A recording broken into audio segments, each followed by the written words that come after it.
Fortunately, this is an interesting subject, but in uh, in the PRC distribution of subjects, this is only 2%.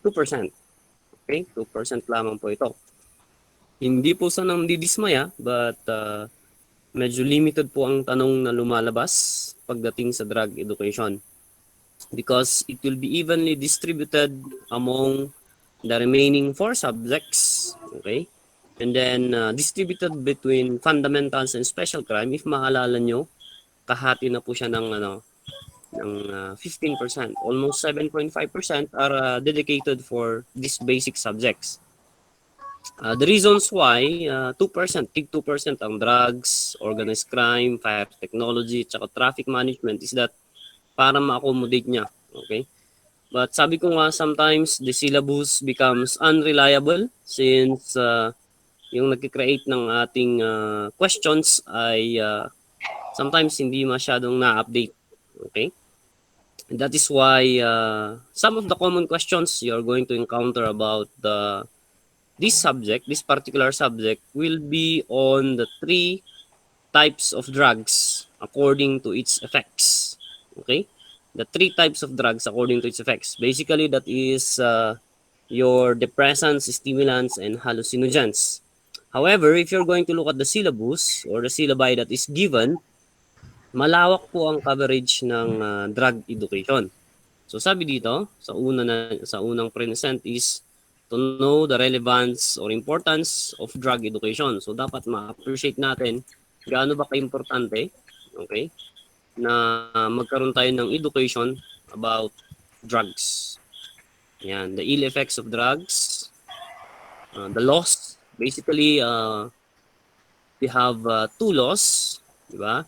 We have 2 laws that was passed concerning drug education. However, as of 2002, kasi ganyan po yung length of time na nagamit yung law natin na 9165, nagkaroon na rin po tayo ng certain amendments of the law because our enforcers, particularly the PDEA, was able to realize that they were restricted as to their operation. So if maalala nyo, there are 2 major amendments, okay, for this particular law.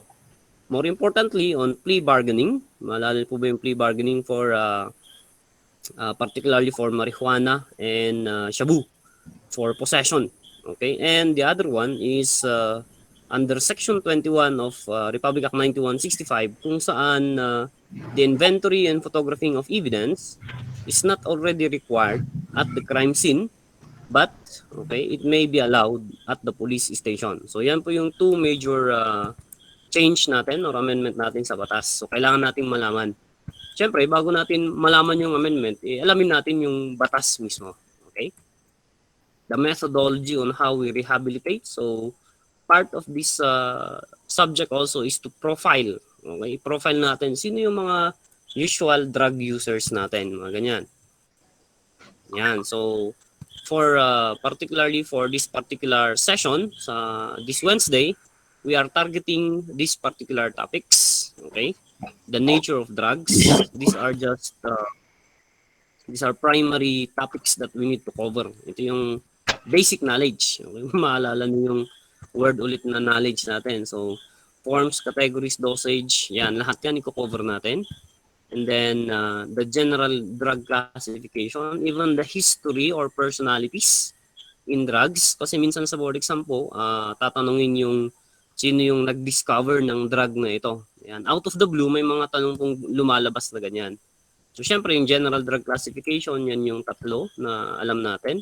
The global drug situation will also cover this. It involves certain countries, okay, that are involved in the production or distribution of drugs. More importantly, yung sa board exam natin, favorite po nila yung golden triangle at saka golden crescent. Okay, although, as you will see in my presentation, marami na pong nagbago. Okay, so that's our goal today.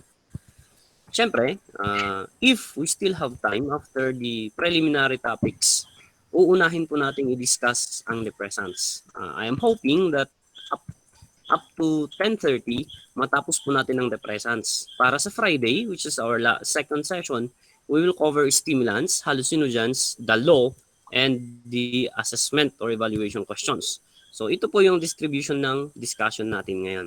Okay, so again, buckle up, relax, and you're going to please take notes. If you have questions, sabi nga ni Ma'am kanina, you can throw them in our chat so that I can answer them as I am going to discuss. Mas maganda po yun na parang napapansin ko, effective po na yung nasa on topic tayo, tapos magtatanong kayo. It will be my discretion to answer it outright or to reserve the question to be answered probably after a particular topic.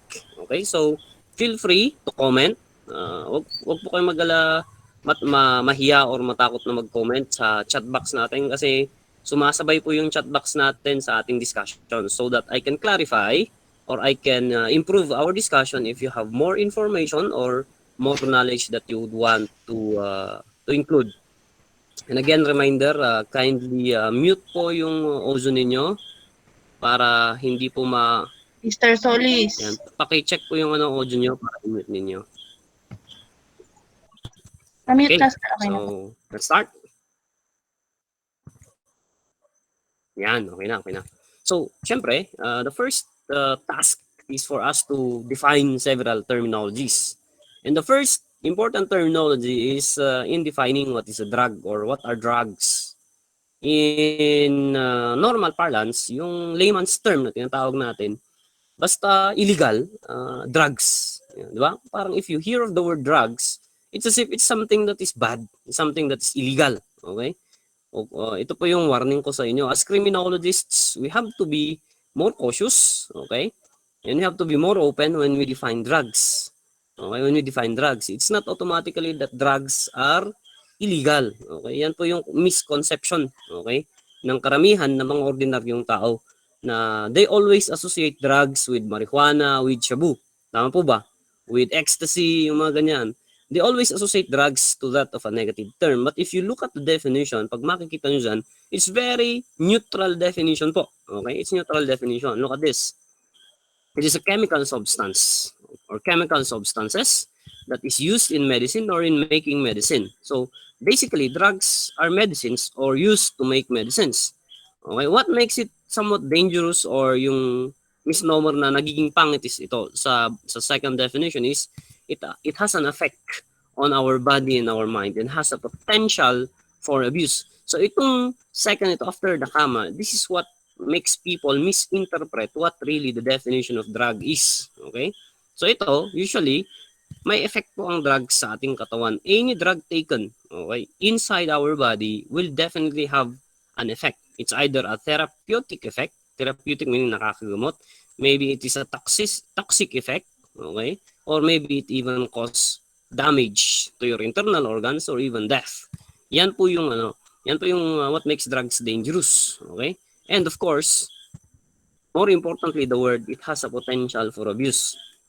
So typically pag nagpapa-review ako and it's face-to-face, tatanungin ko, papataas ko yung kamay. Sino sa inyo ang na-try nang mag-take ng drugs? So typically sa una, medyo nag-aalangan pa sila. Hanggang later on, tumataas na yung mga kamay. Kasi nare-realize nila na yung drugs po, general term po yan. Yung tinitake natin na mga over-the-counter drugs, yung mga drugs na inaalaw, basically they are drugs. Paracetamol, di ba? Bioflu, Biogesic. Okay? Lahat po yung mayan under the category of drugs. Okay? Under the definition of drugs, I should say. So again, let's be open-minded when we define drugs. It is not something that is bad for us. Actually, it is more of good than bad, as you're going to explore, okay, more definitions. So the first one, after defining what is drugs, is to learn some of the different forms of drugs. So there are two major forms of drugs. One is what we call as natural, and the other one is artificial or synthetic. So pag sinabi natin natural drugs, these are drugs that are belonging to the category of natural plants. Okay, yung tumutubo po or yung tinatanim. Okay, so these are drugs, okay, that may be used to cure, okay, and sometimes they are being abused. So, pag ikaw nagkaroon ng sugat yung kamay mo, okay, ano yung dinidikdik natin para ilagay natin, ipantal natin para mag-heal siya. Yung mga ganyan. Inuubo ka. Okay? Tapos, natural healing, ano yung usually na iniinom? Yung mga ganyan. May sipon ka. Lahat ng mga ito is under the category of natural drugs. On the other hand, so remember, even hashish, okay? It's a common term for a special form of marijuana. Usually, the marijuana is uh, the common term or the proper term being used for marijuana is actually cannabis, okay? And opium. These are all plants or drugs that are naturally planted or naturally grown. Okay, tinatanim po ito. Even mushrooms. Okay, these are chemicals actually. Okay? Marami po tayong mga klase ng natural drugs. So, the other one is the synthetic or artificial drugs.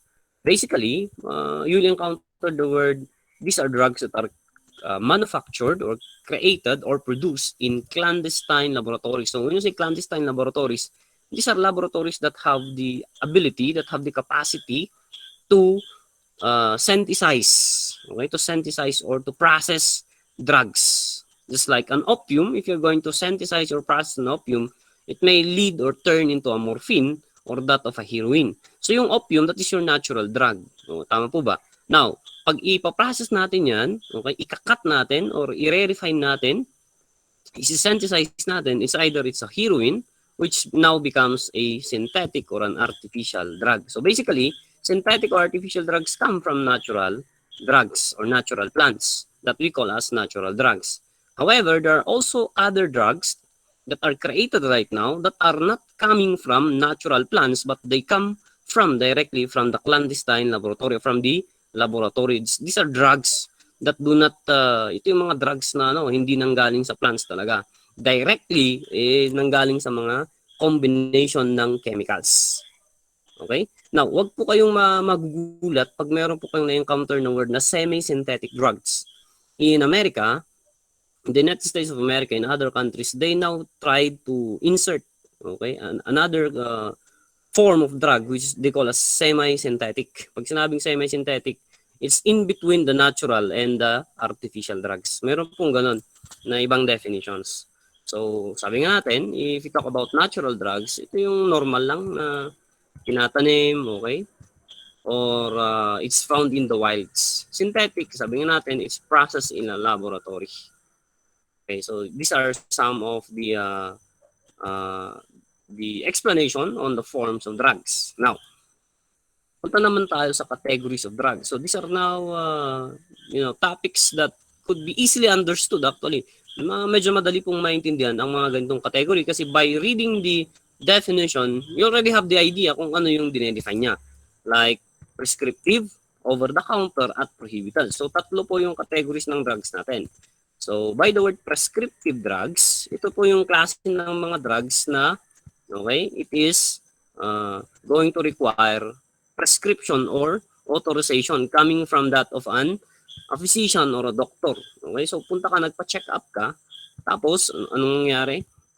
Binigyan ka ng reseta na bibilhin mo sa isang pharmacy. Basically, we call them prescriptive drugs. And remember, sabi dito, yung piniprescribe po na drugs na yan, nakabatay po yan, nakadepende po yan sa yung edad. Lalong-lalo po ito, yung edad at yung weight mo. Okay, kasi merong mga bata na 1-year-old probably is 10 kilos, 15 kilos, mga ganyan. So, pag nagkasakit ang mga bata, usually syrup po ang binibigay sa kanila, meron pong computation. Okay? Depending po sa bigat ng bata para tumalab yung gamot sa kanila. That's why we call it prescriptive because it has to be prescribed by a physician because a physician is the one that knows the exact dosage. Okay? Yung kung gaano karami yung amount ng drugs na i-administer. Yan, that's what we call as prescriptive drugs. The other category is what we call as the OTC or drugs. Ito yung normal na ginagawa natin kung saan it does not require authorization, okay? Hindi walang reseta, pero pwede mo kaagad bilhin. These are normal drugs that may cure yung mga mild illnesses or mild ailments like sakit ng ulo, typically, ano na yung generic name niya? Is paracetamol. Tama po ba? Magkakaroon ka na ng brand name, that's already biogesic. Okay? Depende po. Okay? Depende sa nature at category niya. Okay, so those are what we call as the over-the-counter drugs. Siyempre, yung third category, marami pong term na ina-associate dito, pero yung sa batas po natin, they call it prohibited drugs. Okay? When you say prohibited drugs, illegal drugs, or yung isang common term sa batas natin is illicit drugs. Understandably, these are drugs that considered to be illegal or the government does not allow to be sold or under a particular law, ipinagbabawal. Okay?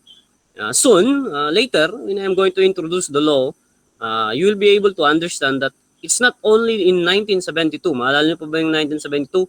Republic Act 6425, okay, known as the Dangerous Drugs Act of 1972, hindi po yan ang unang batas na pinasa natin patungkol sa drugs. Meron pa pong mas nauna kung saan ni-regulate niya kung paano itanim.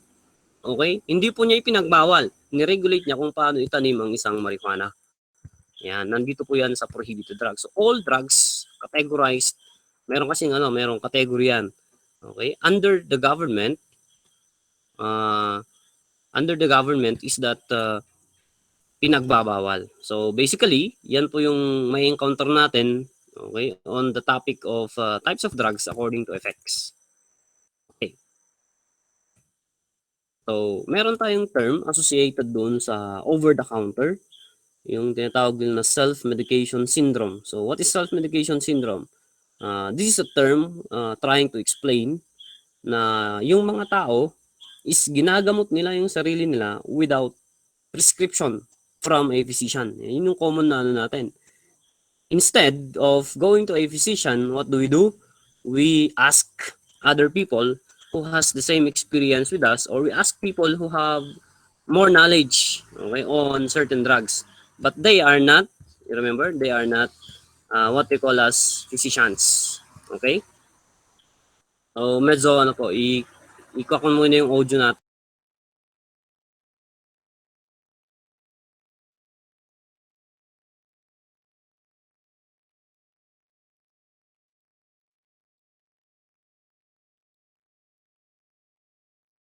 Okay, so the next topic is dosages. 5 po ang dosages. If you have your copy or your notes, basically there are 5 dosages of drugs. Nandyan yung minimal, okay? Nandyan yung maximal. Ano na yung isa? Yung pangatlo, yun yung toxic. And then abusive. And then the fifth one is lethal dose. Okay. So if you talk about the minimal dose, the keyword that we use there is the word smallest. Okay, the smallest amount of drug that will produce a therapeutic effect. So ibig sabihin nun, hindi mo na kailangan ng maraming dosage para magamot ka. So basically, among children, we just administer or binibigay lang natin yung tamang dosage lang, yung minimal. So yung classic example nito is kung yung bata, syempre, syrup na paracetamol pag nag-fever. Pero nataon, wala tayong syrup. Ang meron tayo, tablet. Okay, yung tableta is 250 milligrams or 500 milligrams. Tama po ba? So, syempre, bata po yan. So, hindi pwedeng ibigay sa kanya yung isang tablet na buo. So, anong ginagawa natin? Hinahati po natin yan. Hindi lang sa dalawa, kundi 1/4. Tapos yung 1/4, saka natin didikdikin. Okay? Dagdagan mo ng konting syrup siguro, asukal. Tapos yun ang ipa-administer mo. Kasi, pag in-administer mo yung isang tablet, baka mag-cause yan ng overdose. Tama po ba? So, yan ang example ng minimal dose kung saan ang kailangan lang ng katawan mo is a smallest dose. Okay? The smallest dose, pwede nang magamot yung sakit ng ulo mo. Okay? Hindi katulad pag ikaw ay nag-reach na ng adulthood, medyo matanda ka na, marami ka nang nasubukang type ng analgesic or yung pag yung pang anti-fever, hindi lang pang paracetamol. Okay? Hindi ka nagagamot sa isang paracetamol lang. magre-require yung katawan mo ng higher na dosage. Yan. So, pag naman maximum amount, basically by the word maximum, that's the largest that will now provide a therapeutic effect. So, paracetamol, usually in taking these types of drugs, 3 times a day, pag titignan nyo yung gap niya is every after 4 hours. Tama po ba? Every after 4 hours. So, pag sinabi nating maximal, hindi lang sapat sa inyo ang paracetamol na isa, kailangan na siyang dalawa. Or pag hindi paracetamol, ang gagamitin mo mas malakas, either bioflu or mefenamic. That is now when we explain the word maximal. Now, if there are already symptoms of poisoning or symptoms of overdosage, you now reach the level of toxic dose. So, paano nagre-reach ng toxic dose? Kasi nasusobrahan yung intake ng drugs. Probably nearing the stage of dependence. Nagiging nagre-rely na yung katawan mo, okay? Or even yung utak mo kasi meron ganon, di ba? Dalawa kasi yung klase ng dependence natin. Is either yung katawan mo or yung utak mo. Kahit yung katawan mo hindi niya kailangan yung drugs, pero sa tingin ng utak mo, sa tingin mo, kailangan pa rin niya. Ang nangyayari doon, naging dependent ka, which now gives the effect of toxicity of that drug in your body. Okay? So, when you say abusive dose, hindi naman kailangan ng katawan mo pero nagtitake ka pa rin. Okay? Hindi na kailangan ng mag-take ka ng antidepressant, mga ganyan. Okay? Yung mga yan, mga delikadong drugs po yan. Yung pampatulog, okay? Pampapayat, mga ganyan. And you are going to use it improperly, then it becomes now as defined as an abusive dosage. And the fifth one, of course, is lethal dose. So if the drug taken is going to cause death, then we consider it as a lethal dose. So yan po yung limang dosage ng drugs. So those can be understood easily. So we move on to the methods of administration. So, meron din po tayong 5 na methods. If you refer to the notes that were given to you, ano po yung methods natin? We start with oral. Second is inhalation. Third is injection. Diba? Fourth is topical or topical. And fifth is iontophoresis. So, oral dosage, the safest dosage or the safest and most convenient method. Okay, so it's through the mouth. Okay, it's through the mouth, goes through your esophagus, goes to your stomach, particularly the small intestine, and that's the time that the drug that you took is now going to be distributed into your bloodstream. Yan po yung oral. Although it's the longest, okay, yung effect ng drugs is mafe-feel mo not immediately because marami pa siyang dadaanan na part ng katawan bago siya pumunta sa dugo or sa bloodstream. Okay, but it's still considered as the safest because it goes to your mouth and then ipaprocess yan, idadigest muna yan ng intestine natin. Remember, yung intestines natin, dalawa po yan, nasa large at nasa small. Lahat ng nutrients or even all types of drugs, pupunta po yan sa small intestine. And from the small intestine, i-absorb po, okay, ng walls ng intestine natin, and then it will now be distributed to our body through our bloodstream or our blood. Okay. So, injection, in contrast to oral, is the fastest. Okay, ito po yung considered na fastest route of drug administration. So, nung na-invent, yung tinatawag nila na syringe, hypodermic needle, okay, ito po yung pinaka-mabilis na klase ng injection. I'm going to show in the picture later on that actually, meron pang mas mabilis sa intravenous injection. Okay, kasi marami pong klase ng injection. Depende po kung saan yung tinatarget mo. Like, if you are taking steroids, yung sa muscles po, IM ang tawag yan, intramuscular. Okay? If you are going to introduce a drug for curing effect, usually intravenous po talaga yan. Pero meron din po yung mga klase ng sakit na talagang yung mga severe, mga 5th degree, 4th degree na type ng diseases, diretso po na tinitarget nila yung bones. Ang tawag po natin dyan, intraosseous. Okay? Pero, if you're going to compare all of the 3 methods of administration, injection is the fastest. Bakit po injection is the fastest? Because directly, you inject the blood into your, you inject the drugs or the drug into your main bloodstream using any of the routes. Yan. Using particularly the needle. So inhalation is another fast method. Although mas mabilis po ang injection, inhalation po ang pumapangalawa dyan kasi ang mangyayari po dyan, of course, you use the nose, you inhale the particular drug, you sniff the drug, it goes to your lungs, and then it goes to your brain, and then it's now distributed into your body. So smoking cigarette is inhalation, okay, as a method of drug administration. Remember, we still categorize smoking under drugs because, okay, part of the drug is what we call as the nicotine. Nakakagulat yung mga nag-open ng camera. Parehas kami, yung lighting. Okay, let's move on. So, topical naman, if we talk about topical as a method of drug administration, is we are referring to a method where directly you pinpoint the body site where there is the trauma or where is the illness. So, yung common example natin dito is yung salon pass. Kung saan, pag masakit dito sa batok, doon may ilagay yung salon pass. Okay, topical po ang tawag doon. Sometimes, they call it intradermal, kung saan it's on the skin. Okay? Yan yung tinatawag na topical. Now, if we talk about administering drugs using technology or using electricity, ang tawag po natin dyan is iontophoresis, like laser technology, para tunawin niya yung cancer cells, so mga ganyan, ang tawag po natin dito is iontophoresis. Kaya nandito yung word na electric current. So there you go. Those are our methods of drug administration.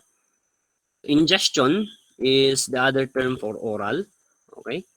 So ingestion, swallowed, okay? Stomach, and then small intestine, and then into the blood. So kino-confirm lang po natin by looking at other sources. Inhalation, of course, is through the nose, okay, and then goes to the capillaries of the lungs and distributed to the body. Yan. Injection, sabi nga natin, it directly travels directly to the heart and then throughout our body. Yan. So ito po yung injection. Ito yung time frame. Okay, ito yung time frame na makikita nyo kung saan, okay, tama po yung kasama nyo kanina, it's intravenous. Okay? But meron din tayong tinatawag na intraosseous as one of the fastest method of drug administration. Basta, injection is the fastest method. Endotracheal, okay, meron po tayong ganito. So, nandito na yung inhalation natin. Meron din pa tayong rectal, if alam niyo po ito. And then we have ingestion or oral, di ba? Ito yun. And then you have topical as the longest. Yan. So, ito po yung time frame, okay? Pag kung paano yung kabilis na mag-effect yung drugs sa ating katawan. Yan. So, ito yung common po sa injection. Yan. So, ito yung in-explain ko kanina. Meron din tayong subcutaneous. Medyo hindi masyadong ano po yan. Hindi yan masyadong malalim. Okay? Yung method ng injection. Yung intravenous, yung hinahanap po nila is yung veins. Kaya nga, di ba, pinapaklose yung fist, tapos lalagyan dito ng, ano yung usually nilalagay dito? Sa heroin po, okay, yan po yung common na gagamitin sa heroin, kung saan iipitin muna ito para walang blood flow, tsaka i-inject. Hahanapin yung veins. Kaya tinawag yan na intravenous. Now, sabi nga natin, meron dito yung IM or intramuscular. Okay, so ito po yung sa IO or intraosseous. So in the method of drug administration is directly to the bones. So makikita niyo yung needle, umasok po talaga sa bones. Yan. These are for severe cases ko. Okay, this is only used in medicine kasi. Yan. So syempre, ito yung sa inhalation naman. Yung inhalation, sabihin natin, papasok po yan sa capillaries ng ating lungs. Tsaka i-distribute po yan, particularly sa utak at sa buong katawan. Okay? So, tapos na tayo doon sa mga forms niya, di ba? There are 3 forms sa categories niya. Meron din tayong 3. By the way, yung forms, 2 pala generally. Pero dinagdag natin yung semi-synthetic, di ba? Yung categories is 3, yung prescriptive, over-the-counter prohibited, di ba? Methods of drug administration, yung mga yan. So, ito naman, meron din tayong medical uses. So, bakit kailangan nating malaman ito? Kasi, when we now talk of our main topic on the types of drugs according to effects, particularly depressant, stimulant, hallucinogen, kailangan po nating malaman yung mga terminologies na ginagamit. Okay? Ito, medical term po ito na ginagamit sa mga drugs. Like, if the drug will relieve pain, yung mga ganyan. Anong tawag natin doon? Basically, we call it analgesic. Okay? If it is going uh, to to be considered as a supplement, a food supplement, sometimes we call it vitamins. Yan. So, dapat alamin po natin yung mga medical terminologies, yung reasons kung bakit ina-administer natin yung drugs. So, the first one, as I was always mentioning, is an analgesic type of drug. Yan, pain reliever. Okay? Yung nabugbog yung katawan mo sa pagod, gusto mong ma-relax yung mga muscles mo, basically, ang i-take natin na type ng drugs are pain relievers. So, yung nandito na example natin is either a mefenamic acid or a salonpas. Yan. So, these are analgesic drugs. Remember, we consider them as pain relievers. Yung pinaka-common natin is yung mefenamic acid. Yan. So, meron din tayong ganitong style ng under Pfizer. So, again, analgesics or pain killers. Yan. So, analgesia means pain reliever. Okay. Yan. Basta analgesics is on pain reliever. So, ito yung mga example niya. Even codeine, okay? These are all pain relievers. So, in depressants, remember, yung depressants is it reduces the activity of the body. You know, it calms and it relaxes the body. That's why most depressants or almost all depressants have analgesic properties. So, pag mention natin yung word na analgesic property, we are referring to drugs that relaxes the body or that relieves the pain. If we talk of the second one, okay, pag antibiotic naman, basically alam na natin to, this one, i-control natin yung infection ng ating katawan or infectious organisms. Ang pinaka-common natin is yung amoxicillin, okay? Or cloxacillin, or yung pinakaunang na-discover is yung penicillin. So, yung antibiotics na ito, ina-administer ito pag ikaw ay merong body infection. Yan, para hindi mag-spread yung infection sa katawan. Usually, kailangan ito ng reseta ng doktor kasi ititest nila kasi some antibiotics do not react well with your body. Okay? Marami pong ganyang instances kung saan nag-take ka, hindi pala kayo compatible, parang magbabulge yung mga kamay, yung mukha, mga ganyan. Kasi parang hindi pangit yung reaction ng katawan mo, yung side effect ang tawag doon, yung reaction ng katawan mo sa drugs. Kaya pag napansin nyo, yung pag napunta ko sa ospital, yung lalagyan ng circle tapos i-administer yung konting drugs. Pag bumukol yan, pangit yung reaction ng drugs, ng katawan mo sa drugs na yan. Yan. So these are antibiotics. Sabi natin, infections, o bacteria. Okay? So those are what we call as antibiotics. So marami po tayong natural type ng antibiotics. Even onion is a natural antibiotic. Remember, fight infectious organisms. Yan, ito yung mga examples niya. Yan, that's penicillin. Okay, antipyretic. So if you have antibiotics as yung infection, yung antipyretics, ito yung fever naman, to lower down your body temperature. That's why antipyretics are under the category of, example is yung paracetamol, tsaka yung ibuprofen, tsaka yung dolphinal. So, antipyretics, pag may masakit ang ulo mo, may fever ka, gusto mong bumaba yung fever mo, ang i-take mo, generally is a drug considered or categorized as antipyretics. Yan. Yan po yung ibig sabihin nun. So, sabi dito, a drug that reduces fever by lowering body temperature. Yan. Our normal body temperature, remember in our discussion, is at 98.7 degrees Fahrenheit or 36.7 degrees Celsius. Yan. So, pyretos means fever. So, an antipyretic drug like that of a paracetamol is, okay, pertaining to anti-fever. Okay, reducing the body temperature. Yan. So, you have their mefenamic acid also. antihistamines. So you have there, if it's talking about allergy, ito rin naman, we have also an antihistamine. So ito yung mga example ng anti-allergy natin. Yan. So, yan. So, it is talking about anti-allergies. Yan. Contraceptives.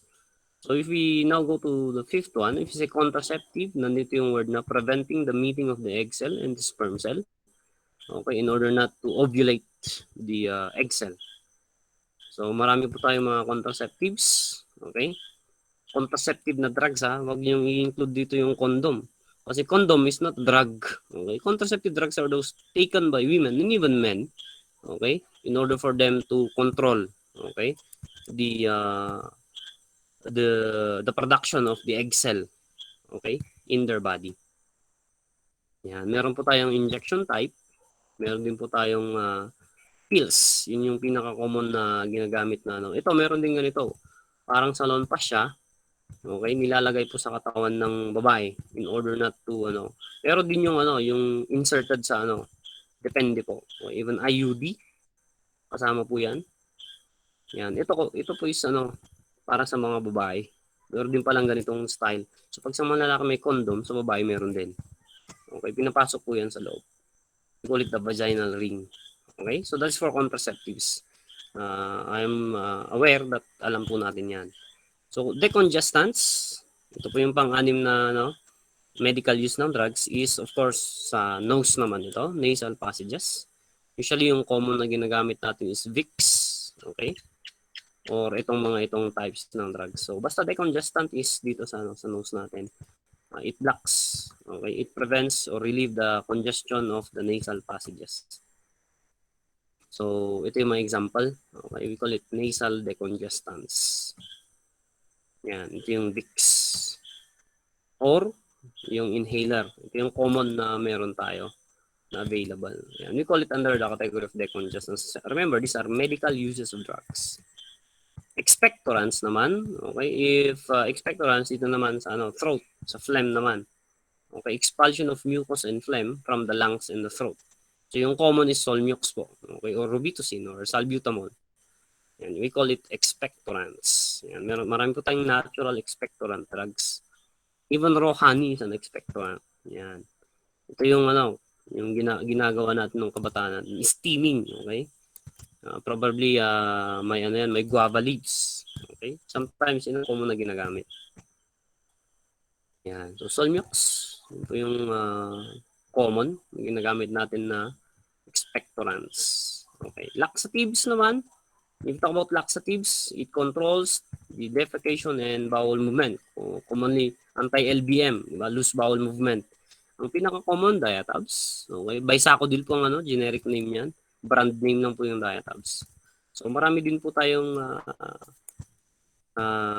tawag ito, laxatives na drugs. Yan. And then, you have sedatives and tranquilizers. Okay? Pinagsama po yan. To calm and quiet the nervous system. General term po kasi itong laxative at sedatives at tranquilizers. Yan. Usually pang ano yan, pang relieve pain pa rin yan. Okay, to make the person relax and feel quiet. Yan. Tranquilizers. Marami po tayong style ng tranquilizers. And finally, the 10 medical use of drug is vitamins. Okay? Remember, vitamins are only considered as food supplements. They are not an alternative to eating food na pag nag-vitamins ka, hindi ka nakakain. Okay? They are just what they call as supplements. Yan. Ito yung common na meron tayo. Okay. So we are now done with the basic information about drugs. Let us now go with the important terminologies or definitions before moving into deeper discussions. So the first definition is, of course, the word prohibited drugs. By the word prohibited, the government does not allow to be sold. Their term for prohibited is illegal and the other one is illicit. Yan. So drug addiction, basically po, this is an old term wherein a person who is addicted to drugs is considered as drug addict. Tama po ba? Yan po, old terminology na po yan. Hindi na po drug addict ang ginagamit natin. We call it as a drug dependent. So remember this. drug addict or drug addiction is the old terminology. Now, yung keyword natin para i-separate natin is ito yung naka-emphasize, the periodic or chronic intoxication. So, remember, pag sinabi po natin, pag nagdi-discuss po tayo sa drugs and we encounter the word intoxication, that does not mean only to alcohol, na nalasing ka, no. General term po yung word na intoxication. Ibig sabihin nun, your body, okay, was exposed to a more amount or maximum amount of drug. That is why your body is intoxicated. Okay? Usually, yung intoxication is the effect of the chemical, the volume or the amount of chemical in your body. Ayan. So, ito yung, remember, this is the old term, drug addiction. So, aside from the word drug, meron pa pong mas general na term dyan. And we call it chemical. Okay? So, all substance. Okay? That's taken into the body that alters. Pero yung drugs kasi, if you remember the definition of the drugs is, it is a medicine or used in making medicine. Diba? Ito po kasi general po ito. Kaya meron din po tayong chemical abuse. So, probably, ipasok natin yung chemical. Okay? Dati, yung mga street kids, so ano yung tinitira nila? Is that a chemical or a drug? Yung rugby, di ba? Yung rugby po is considered under chemical. Okay? Mas malala na pag naging mahal na yung rugby, yung binabanata na nila is katol. So, chemical po yun. Okay? Kaya meron po tayong word na chemical abuse kasi inaabuso nila yung chemicals. Although inhalants, okay, yung mga normal na, yung butane, yung mga ganyan, if they are going to abuse that, that's drug abuse. Okay? But any other chemical, walang ginagamit nila to sniff them, is chemical abuse. Yan. Although merong parang interchange term pagdating sa drug abuse or drug at chemical abuse. Yan. So ito yung general term natin ng drugs. Ito yung criminological definition natin. Remember, yung keywords natin doon is a drug is any substance that is used as a medicine or in making medicine. Tapos, ano yung sumunod doon?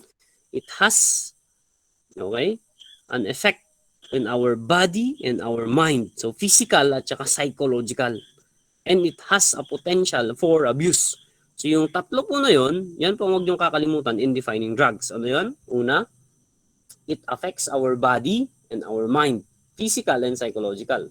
And it has a potential for abuse. So, pag hindi mo po na-control yan, there is a potentiality that you will abuse that particular drug.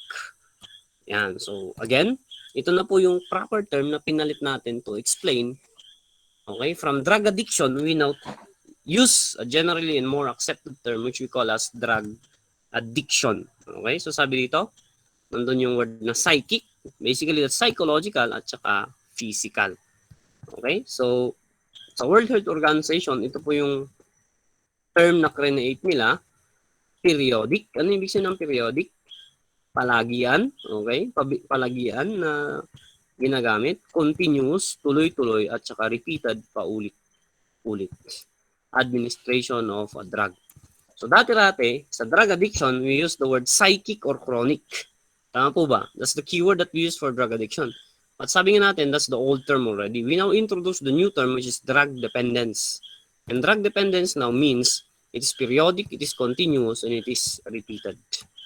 Yan. So, under drug dependence, we categorize it into physical or psychological.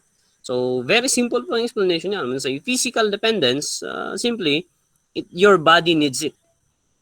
That you will not function normally if you did not take that particular drug. So, yung common po, yung drunken masters natin, di ba? Mga tambay sa mga lugar natin, kung saan, mga tito natin, mga uncle natin, kung saan, kapag sober sila, ibig sabihin ng sober, hindi sila nakainom, mapapansin mo, nanginginig yung kamay.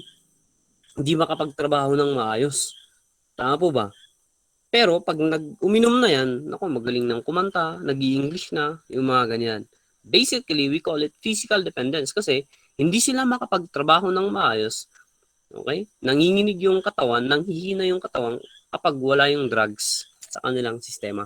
Yan po kasi ang chemistry or nature ng drugs. Okay?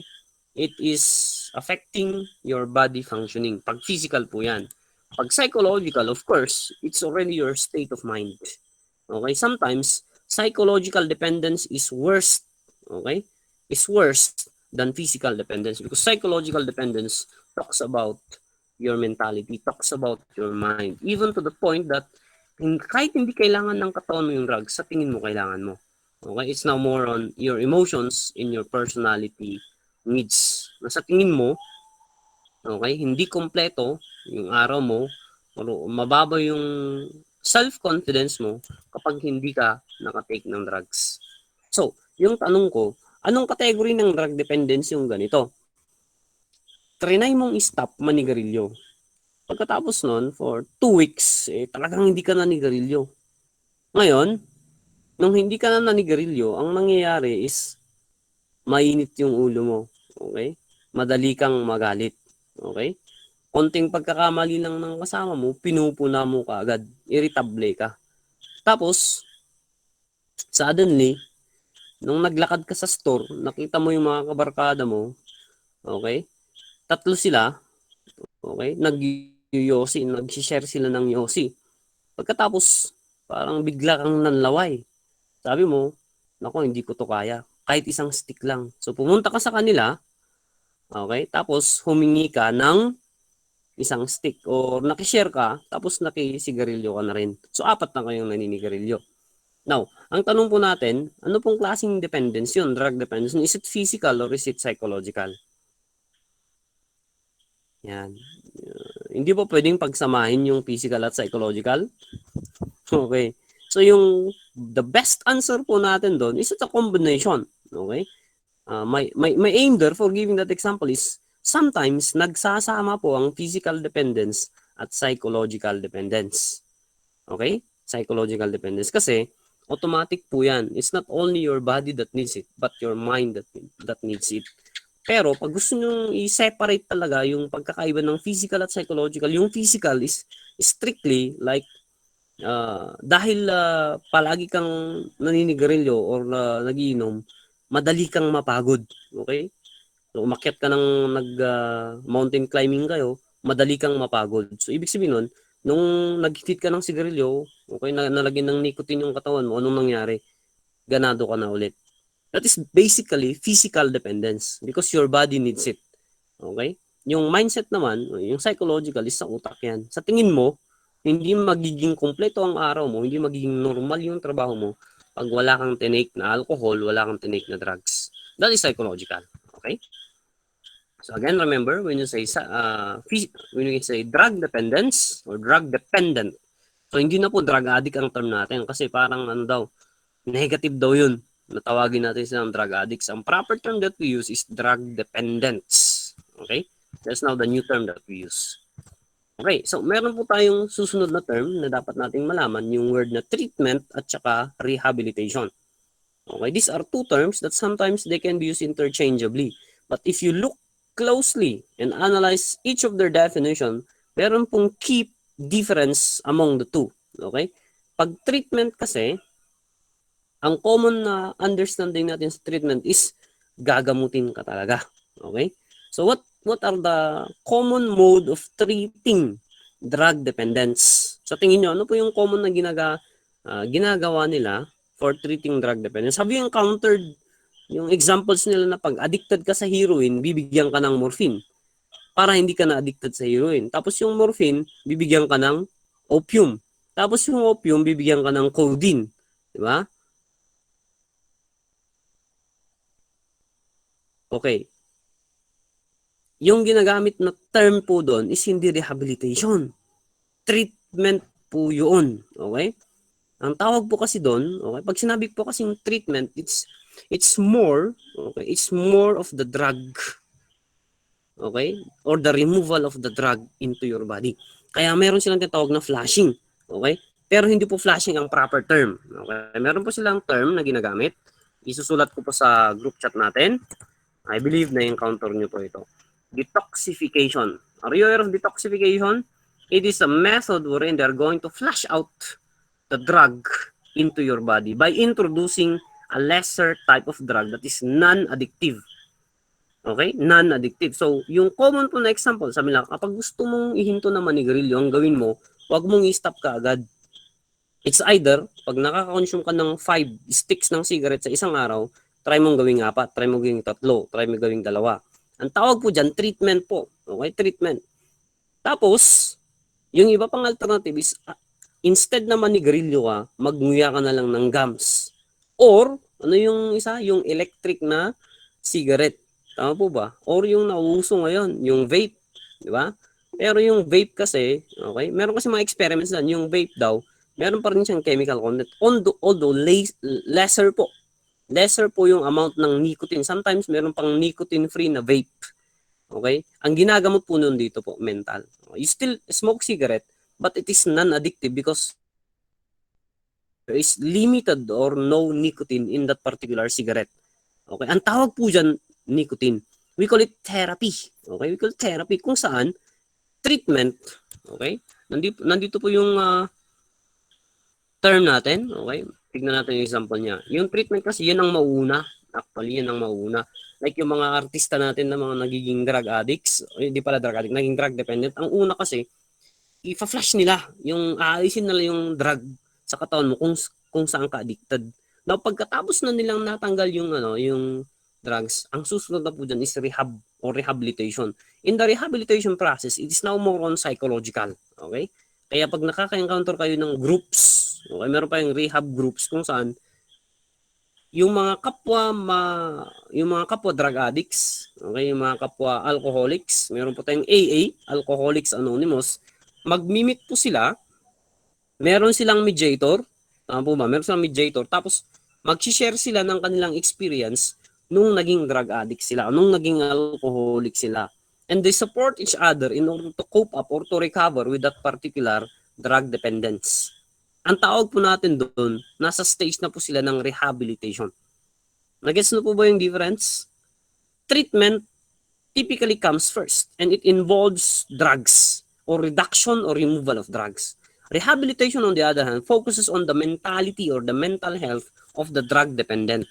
Kaya, okay, sa rehabilitation, okay, that follows after you detoxified, okay, yung term natin, detoxification of the particular drug dependent. Kaya sabi dito, okay, ihahanda mo siya, okay, na babalik sa normal na buhay. Make him law-abiding, mga ganyan. That's now the word rehabilitation. That's why the common names of centers is a drug rehabilitation facility. Tama po ba? This drug rehabilitation facility offers services or ways or techniques on how a particular addicted or dependent person or drug dependent cope up with his addiction mentally. Pero kapag nag-i-introduce sila ng drugs, okay? Like yung common po kasi na na pang-reduce pag-depressant is methadone. Don't worry, we're going to discuss that. Itong methadone kasi na ito, less addictive siya. So, na-addict ka daw sa morphine or sa heroin or sa opium or sa codeine, ang ibibigay po is methadone para nagtitake ka pa rin ng drugs pero mas mababa yung kanyang addictive component. Yan po ang difference ng treatment at rehabilitation. Yan. So, nandito, drug rehab. And then, you have the word detoxification. Ito po yung binanggit ko kanina. Nasa treatment phase pa lang ito. Sa unang phase pa lang ito. Ang susunod na dyan is ito, behavioral therapy. Nasa group therapy na ito. Motivation. Yung mga ganyan. Ito na yung susunod. Ito na, nasa na tayo. Rehabilitation aspect na. Pero pag nandito, nasa treatment pa lang tayo. Okay. So, another important one, ito po, common po ito sa board exam. Meron pong isang board exam na literal na tinanong yung definition ng word na tolerance. So, yung tolerance, in simple term, is the ability of a person who will take the drug to increase the dosage as you use the particular drug. Yan. So, nandun yung ibig sabihin ng increase the dosage. Kaya yung common, yung kanta na nagsimula sa patikim-tikim or nagsimula sa peer pressure. Diba? Sasabihin, inom ka, ayoko. Sige, kung hindi ka inom, bakla ka. Ganyan. Tapos napilitan siya. Tapos nagustuhan niya. Nung una, okay pa. Nakokontrol pa niya. Pero habang tumatagal, nagiging dependent na siya sa drug. So, nangyayari doon, tolerance. So nung una, nung nag-inject siya, napakalakas ng high, okay? Yung feeling niya is very intense. Pero on the second time na nag-inject siya, yung high niya hindi na masyadong mataas. Kasi naging familiar na yung katawan niya sa drugs. Okay, naintindihan niyo po ba yun? Ang tawag po natin dyan is tolerance. Okay, this is a very important term that you should remember. Okay, because in the board exam, okay, binabanatan po ito. Again, in simple terms, the ability of a person to increase the dosage of the drugs in order for him to derive the same effect. Ayun, para ma-maintain yung effect. So, nung dati, okay, yung ini-inject niya is isa lang, naging dalawa. Okay, nung dati, yung injection is every 4 hours. Pero biglang naging every 2 hours, every 1 hour na siya. Ang tawag po natin dyan is tolerance. So, yung katawan natin, pag yung pinag-uusapan natin is yung legal drugs, yung tolerance na po yan, yung example ko kanina, na at first, nung una, nung nag-take ka ng drugs, okay, nung nag-take ka ng drugs, like paracetamol, madaling mawala yung fever mo. Okay? But as you grow older, na nasasanay ka na pag may sakit lang ulo mo, nag-take ka kagad ng paracetamol, nasasanay na yung katawan mo, yung isang paracetamol lang, hindi na siya effective. Kailangan ng mas malakas na klase ng drugs. Yan, ang tawag po natin dyan is tolerance. Yan, iba pa yung, meron pang ibang extreme na definition like this one. The person no longer respond to the drug. Okay? A higher dosage is already required to achieve the same effect. Ito yung purpose kasi para maramdaman nyo yung effect ng drugs. Okay? So we are now done with the terminologies that we should always remember when we are talking about drugs. So ang susunod po is personalities. Napakarami pong personalities sa drugs. Pero yung pinaka-common na favorite na choices or answers sa board exam is yung mga nag-discover ng mga sikat na drugs. Ano-ano po ba yung mga sikat na drugs? Like, okay, Pablo Escobar, hindi po siya nag-discover ng drugs pero malaki po yung involvement niya sa drugs kasi he controlled a particular cartel. Okay? So, yung common po, by the way, in drugs po, hindi po ginagamit yung term na invented. Okay? Invented. Kasi ang drugs po, hindi po yan invention. Discovery. Kaya, pag makikita nyo po dito, he is the person who discovered. Mga ganyan. No? Tama po, very good. Si Alder Wright, napaka-importanting tao po yan kasi one of the strongest depressant drug is heroin. And, you guessed it right, heroin was discovered by Alder Wright. Although may dispute po ang mga yan. Okay? Sino pa? Si morphine. Morphine is a very important drug. So you have there, yan, Frederick Adam Wilhelm Sir Turner. Yung word po ng mga, yung Shenlong mga ganyan, ano po yan, mga, ano lang man yan, mga personalities na hindi masyadong importante. Pero kailangan nating silang makilala. Okay? Yung emphasis lang dun is yung mga sikat na drugs ang kailangan nating alalahanin yung kanilang pangalan. Like sa morphine at saka sa heroin. So we start. Okay? Yung nag-introduce kay Shenlong. Okay? Si Shenlong po, siya po yung nag-recommend na gamitin yung marijuana para mag-treat ng mga stomach disorders. Si Shenlong din po yung accidentally na nakadiscover ng tea. Okay? Ng tea or yung caffeine or coffee. Okay? So, ito si Shenlong. Paano na-discover yung yung tea? Nagpapakulo siya ng tubig, nagpapainit siya ng tubig. Tapos isang tree, nalaglag yung leaves niya sa tubig. Tapos nung nag-mix siya, it produced a very good aroma. Okay? Tapos nagustuhan nila. And that's now how they were able to discover tea. Sa tea, ang meron po na common na drug is caffeine. Okay? Pero, hindi lang po sa tea yan, nasa coffee din po yan. At saka nasa mga cola drinks, yung mga carbonated drinks po natin, may caffeine po yan. Even yung pinaka-dangerous po na is yung mga energy drinks ngayon. Diba? Like Cobra. Yung Cobra, iba-ibang color na ngayon, di ba? These are all energy drinks. Caffeinated po ang mga yan. Yan. So, ito si Shenlong. Siya yung kauna-unahan na nag-recommend. Okay? Pero hindi documented yung iba. Okay? na gumamit ng marijuana as a treatment or a cure to stomach diseases. Yan. And then, one personality is Hippocrates. He is known as the father of medicine. Okay, so syempre automatic pag father, dapat huwag niyo siyang kalimutan. Father yan, importante yan. Bakit siya kinonsider na father of medicine? Kasi marami po siyang contribution in the field of medicine. Even, meron po silang tinatawag na Hippocratic Oath. Nanggaling po sa pangalan na Hippocrates, kung saan yung Hippocratic Oath, ito po ay oath ng mga nasa medicine, lalo na yung mga nurses. Parang pag sa mga criminologists, meron po tayong Law Enforcement Code of Ethics. Tama po ba? Ito kasing Hippocratic Oath is na-create ito, yung concept na kapag meron kang nakitang tao na may sugat at nangangailangan ng medical attention at ikaw ay nasa medical field, it is your job or your duty to assist or to help that particular person in need, whether that is a friend or a foe, whether that is a friend or an enemy. Yan po yung Hippocratic Oath. Nanggaling po yan kay Hippocrates, considered as the father of medicine. Ang kanyang na-recommend naman, okay, if siya nung recommended the cannabis or marijuana, for Hippocrates, his recommendation is the poppy juice, okay, or the opium poppy plant. Yan si Hippocrates. As early as 5,000 BC. So ito po yung common na sign ng medicine. Ahas po yan at saka wings at saka yung yan po yung kanilang Yan. So sabi ni Hippocrates, our food should be our medicine and our medicine should be our food. It's a very yung quote na nanggaling kay Hippocrates.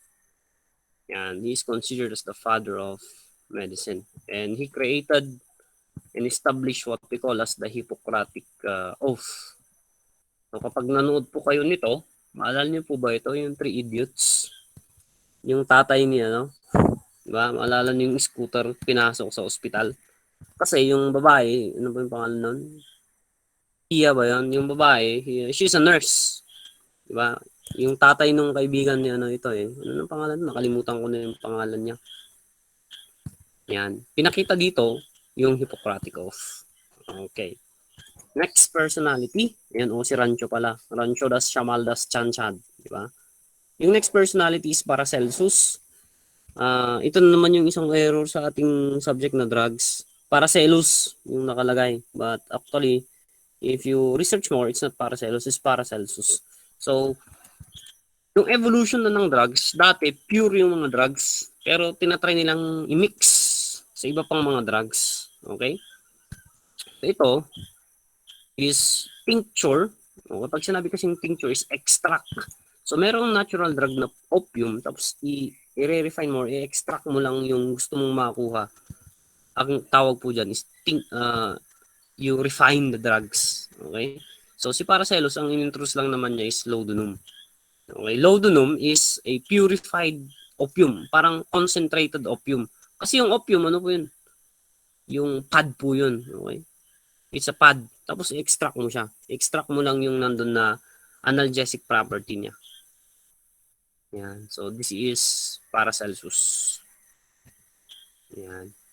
Okay. That's for the history of opium. So, you have your laudanum. Usually, laudanum, sometimes, pinagsasama nila yung opium at saka alcohol para mas malakas daw yung effect. Yan. Louis Herbert, hindi po ito masyadong mga importante na personalities. Okay? So, anong contribution ni Louis Herbert? Siya po ang unang napag-harvest ng cannabis sa Europe. Kasi ang cannabis or marijuana, native po yan sa South America. Of course, even dito sa Asia. Okay? We have one of the best type of marijuana in the world. It's found here in the Philippines. Okay? Vietnam, mga ganyan. Pero, meron pong isang European na pumunta sa Amerika na nag-colonize doon, na nagka-interest siya sa marijuana, tapos tinanim niya sa Canada. Okay? Yan po yung contribution ni Louis Herbert. Nagtanim siya ng marijuana sa Canada, nagaling sa Europe. Thomas Sydenham, Victorian cure-all po ito. Still, pinag-merge na opium at saka alcohol.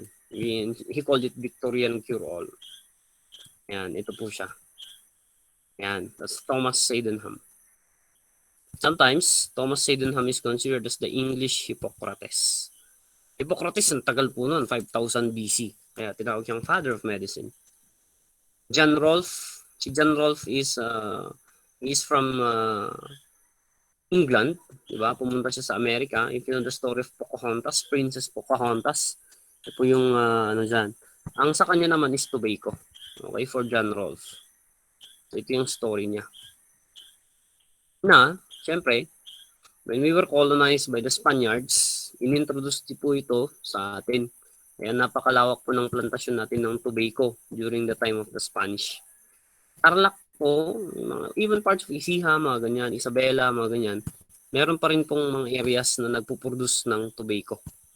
Okay? Yung tobacco, syempre, dyan manggagaling po yung drug na nicotine na ginamit-manufacture para sa cigarettes. Yan po si John Rolfe. Okay. Sa Russia naman, merong isang czar or emperor, Michael Fedorovich, minor personality naman ito. Pinagbabawal niya yung tobacco sa kanyang place. Kung saan pag nahuli ka, yung parusa mo is death. So imagine strict sila, masyado silang strict noon. I-execute niya lahat ng nag-take ng tobacco. Yan. Qing Emperor, si Shenlong po ito. Hindi po Shenlong ito. Dito po yung tinatawag na Opium War sa China. Yan, yung opium kasi na-introduce nila sa China, maraming naging addicted sa drug na opium sa China. Yan, ito po Britain po ito. Okay, Britain po. Tapos ito yung China.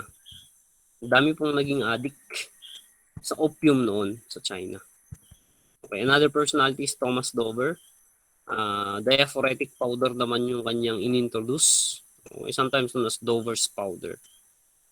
Yan. Even Napoleon Bonaparte, if you're familiar with this name, okay, pumunta po siya sa Egypt, tapos nakita niya yung marijuana, tapos anong ginawa niya? Pinanim niya sa France. Up to this time, France is one of the largest consumer of cannabis or marijuana. Yan po ang story naman ni Napoleon. Cannabis has one of the most fascinating and well-documented histories of any plant on Earth. Did you know that in 1800, when Napoleon's troops returned from Egypt, they brought back with them samples of cannabis and the knowledge of its medicinal value? Some scientific members of Napoleon's force were interested in cannabis's sedative and analgesic or pain-killing effects. For at least a century after Napoleon's 1800 conquest of Egypt, the French avant-garde artists made use of hashish in their salons or intellectual discussion groups. Okay, kumusta po yung audio kanina? Okay lang po ba yan? Clear ba yung audio?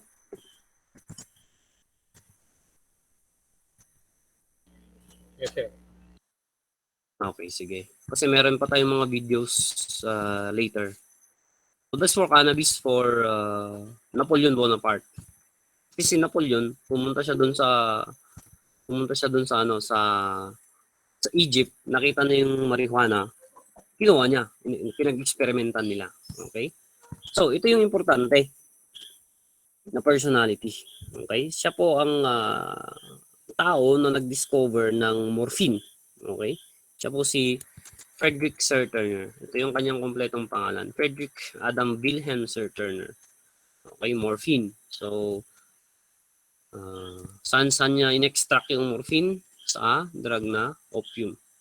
Ito yung natural drug, ito yung kanyang synthesize na morphine. Kaya yung opium, if you're going to look at the scientific name, common po kasi dito sa mga drug scientific name, is papaver somniferum. Tama po ba? That's for opium. Now, morphine on the other hand is known as the principium somniferum, taken from papaver somniferum. Yan po ang morphine. Yan. Ano pa yung common na knowledge natin? Yung Morpheum at saka Morpheus. And Morpheus is known as the Greek god of dream. That's Sir Turner. So ito po siya. Okay? He is German. By the way, another tip. Most of the personalities in drugs are Germans or even German companies. Okay? Very advanced po yung info at knowledge nila pagdating sa drugs. Basta Germans. Yan. Ito yung unang example ng dinevelop ni Sir Turner pagdating sa morphine. So ito may mga dosages yan kasi napakalakas ito na na drug, kaya ganyan yung kanyang dosage. And then ito po yung pag hinahanap niyo kung sino yung nag-discover ng syringe or needle, this is the name. It's Alexander Wood.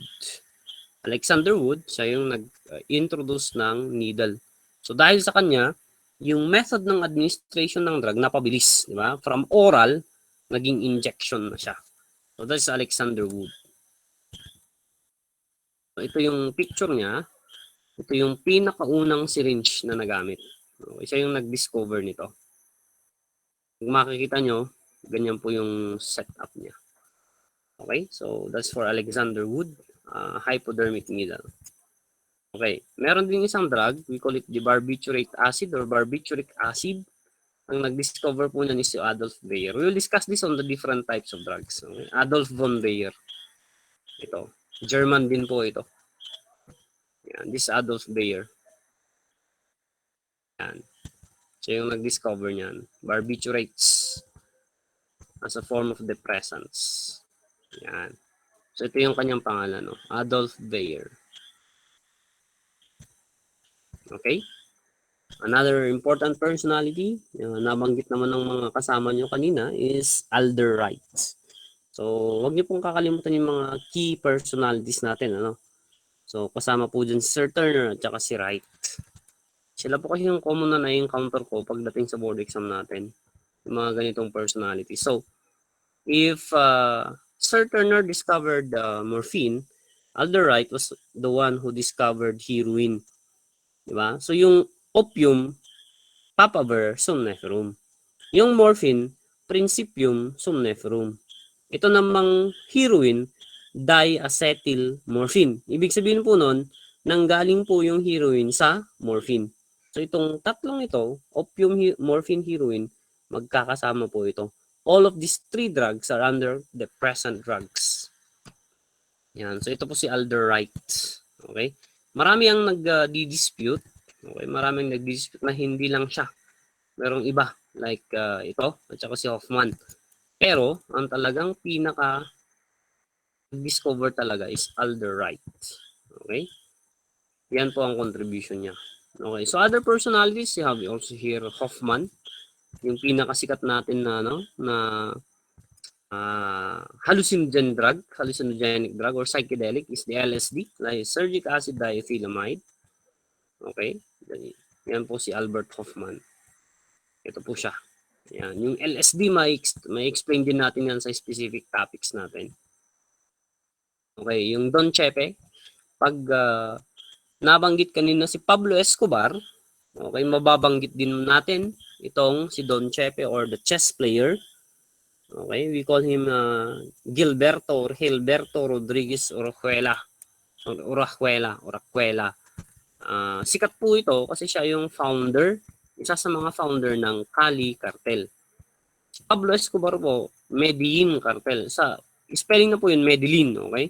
Pero it is Medellin, spelled pronounced as Medellin cartel. So ito si Don Chepe.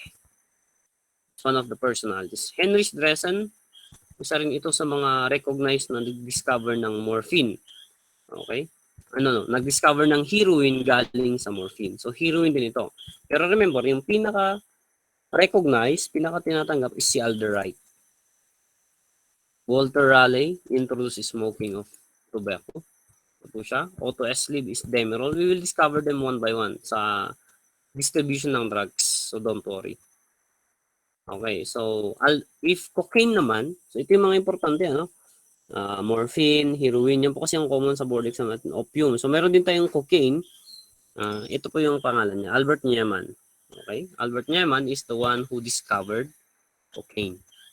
So yung cocaine, galing po yan sa natural plant na, yung coca bush or coca plant. Ito si Albert Nieman. And then si Ranch is coffee naman. Caffeine from coffee. Okay. Ito naman yung sa nicotine. So ito po yung in charge. Ito po yung salarin. pagdating sa tobacco. So, ang pangalan is Jean. Jean po yan. Jean Nicot de Villemain. Yung nicotine nanggaling po dito sa name niya na Nicot. Okay? So, again, morphine is Frederick Serturner.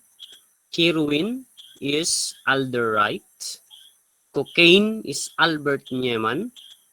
Nicotine is John Nicot de Villemain. Yan. Ito yung mga personalities na wag nating kakalimutan. MDMA, okay? Another, this is a stimulant drug. Is Anton Kolisch. Amphetamine, another stimulant drug is Lazar Edelinao. Okay, so that ends our discussion for personalities and history. And ano pa yung isa kanina? Yung introduction sa drugs. So, para ma-relax din tayo, mag-answer na tayo ng evaluation questions. So, we start with this one.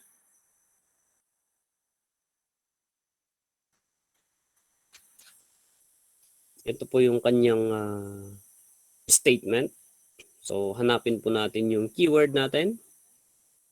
Ano po yung keyword natin dito?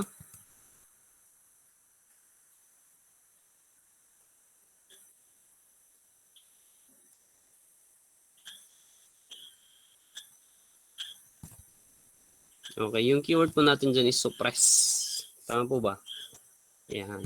By the word suppress, ito pa. Ayan. Ito yung common niya eh. Na discussion niya. So, we call it a depressant. Tama po, depressant po yan.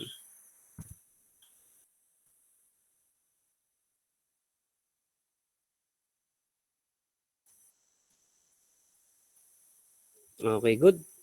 Pag sa tanong naman na ito,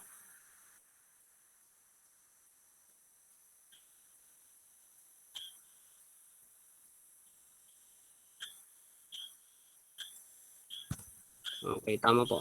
That is narcotic drugs. Narcotics po yan.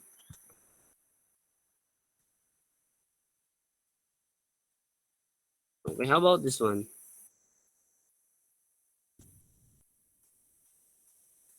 Oldest cultivated drug. Sa tingin nyo? Iba-iba yung sagot Pag oldest po kasi, wala pong nakakatalo sa, ano po yan? Marijuana po yan. Okay, it's marijuana. Oldest cultivated plant is marijuana. Okay, hindi po yan opium. Later lang po na natanim at na-discover ang opium. Pero yung marijuana, natural lang po kasi yan. Okay, natural po yan na plant. Okay, inabuso lang kasi siya eh. Okay.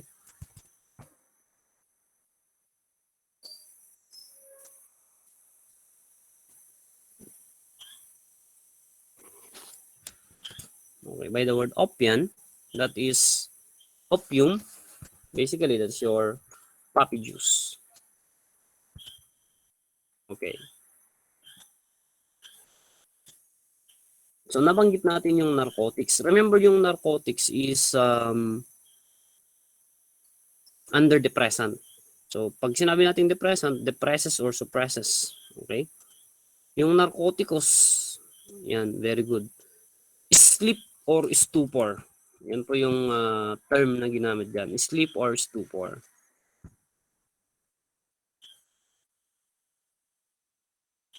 Okay, mga personalities ito, hindi na to masyadong pero it's the same.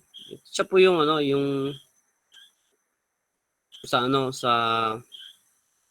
yung nag-travel ng tobacco sa England. Siya po si Walter Raleigh. Okay? Siyempre, madali pong sagutin ito pag nag-eliminate tayo like Alder Wright. Sino si Alder Wright? Heroin. Frederick Serturner. Morphine. Si Alexander Wood. Siya yung nag-create ng syringe or hypodermic needle. So, siyempre, automatic Alder Wright ang matitira dyan. Remember, pag morphine, okay, siya po ang recognized. Si Serturner. Okay, tama po.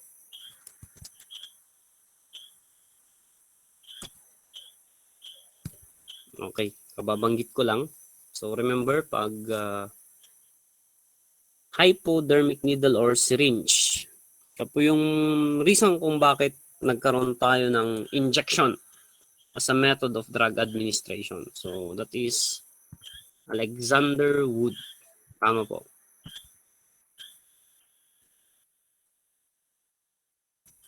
Again, discovered the drug morphine. Naulit po ito.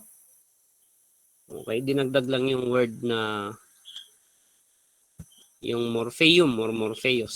So it's the same. It's Frederick Sir Turner. Frederick Sir Turner.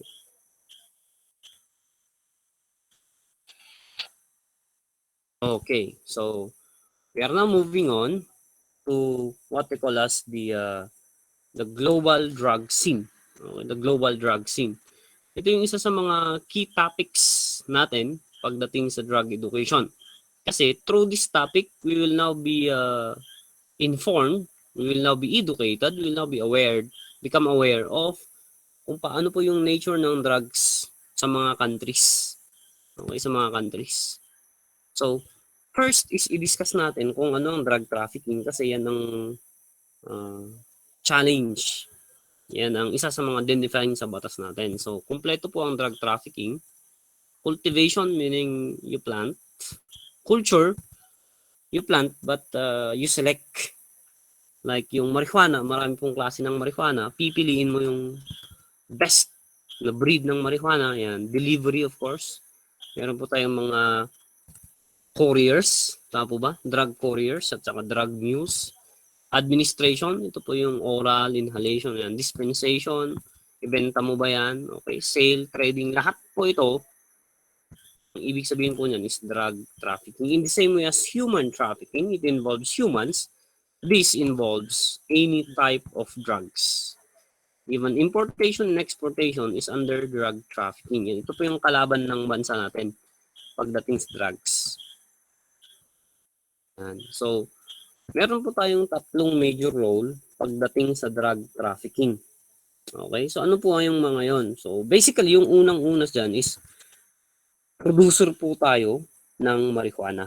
Okay, so sabi ko nga, we have one of the best marijuana in the world. Okay, it's categorized as the cannabis sativa, L. Diba? Pag maalala niyo yung cannabis sativa, L. Sa atin po yun. Okay, one of the best type of marijuana. The second one is the contribution of the Philippines. We are an importer of methamphetamine hydrochloride or shabu. Pag maalala nyo, dati po, marijuana is the most abused drug in the Philippines. But as of now, it's already shabu. Nangunguna po ang shabu. Lalong-lalo na po nung na-implement yung Oplantokhang na na-discover nila na it's already shabu as considered as the most and widely abused type of drug. And the third contribution of the Philippines in the drug trafficking scenario is we are a major transit point or transshipment point. Ano pong ibig sabihin ng transit or transshipment? Tayo po yung daanan. Dito po dumadaan majority ng mga drugs. Saan po nanggagaling? Nanggagaling sa China. Siyempre pag China, anong meron sa China? Yan po yung ginagawa para gawing shabu. Tama po ba? Galing Japan, tapos dadaan muna yun sa Pilipinas bago yan ma-distribute sa Australia and even the Pacific sa US. Kaya we are a major transit or transshipment point. So there you go. Yan po yung summary ng contribution ng Pilipinas sa global drug market. Una, we are producer and exporter of cannabis or marijuana. Second, we are importer of shabu. And third, we are a transit point. Entry and exit. Okay, dumadaan yung drug sa atin. Yan. Ito po yung main law natin. Dalawa po yan. Okay, yung 6425 at saka yung 9165. Ito po yung recent law natin 2002 as amended. Okay, meron pong batas na nag-amend dyan. Ipe-present po natin yan sa ating second session. Yan po yung last discussion natin. We now go with the global drug scenario. So, ito po yung wag natin kalimutan. So bago po i-introduce yung yung countries na mga ito, remember that each country has its own unique type of drug that is present or yung pinakasikat depending on the availability and the nature of the drug. Yan po yung explanation natin. So, ang una po na explain natin is, meron po tayong dalawang major drug trafficking route. Okay? Yung una is the involvement of several countries or even continents. Ano po yung una? Middle East, Turkey, Europe, US. Ito po yung pinaka-old na ruta ng drugs internationally or around the world. So you have Middle East, Turkey, Europe, US. Ito po yung apat. So lahat po ito, mayroon po silang contribution at mayroon po silang role na ginagampanan. Like yung una, sa Middle East, basically Middle East is Middle East Asia. Ano po ba yung countries na nandito? Well, these are countries like Iraq, Iran, Pakistan. Ano pa ba yung mga countries na nandito? Basta Middle East, Saudi Arabia, mga ganyan. Okay? Ano pong nangyayari sa countries na ito? Majority po, dito po tinatanim. Okay? Yung illegal drugs. Kaya nga nandito yung plantation, cultivation at harvest. Okay? Pag inani po yan, okay, pag hinarvest po yan, itatransport po yan. So, dadaan po yan sa Turkey. Para po makapunta yan sa Europe, idadaan muna yan sa Turkey. Anong mangyayari sa Turkey? I-distribute po yan. Itatransport. Now, pag nakapasok na yan sa Europe, ano nang mangyayari sa drugs? Dito na nila i-refine at isi-synthesize. Kasi, dito na mahahanapan yung mga sophisticated na mga clandestine laboratories. Yung mga high technology na mga lab.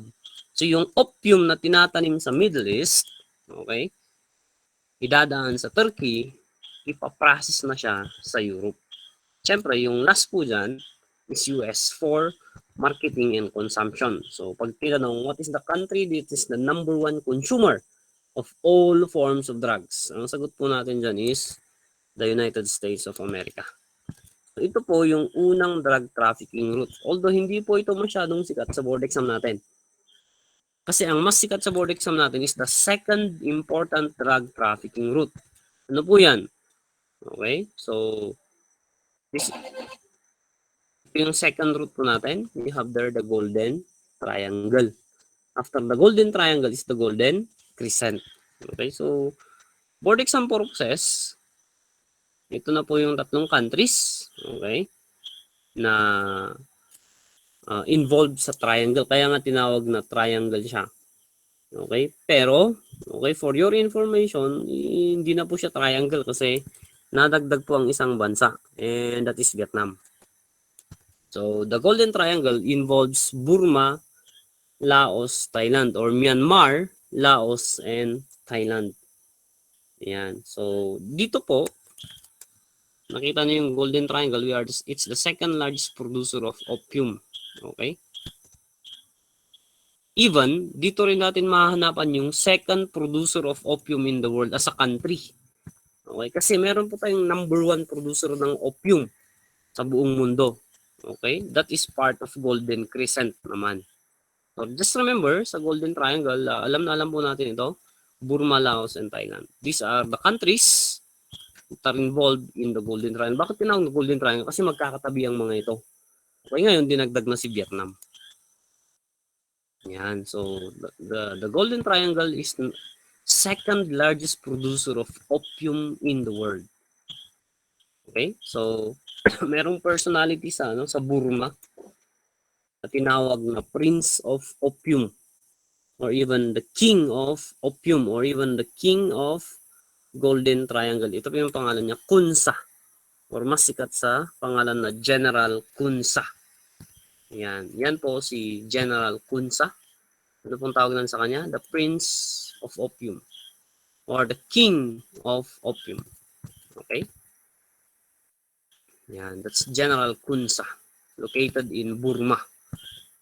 Pero matagal na po ito. Matagal na po yun.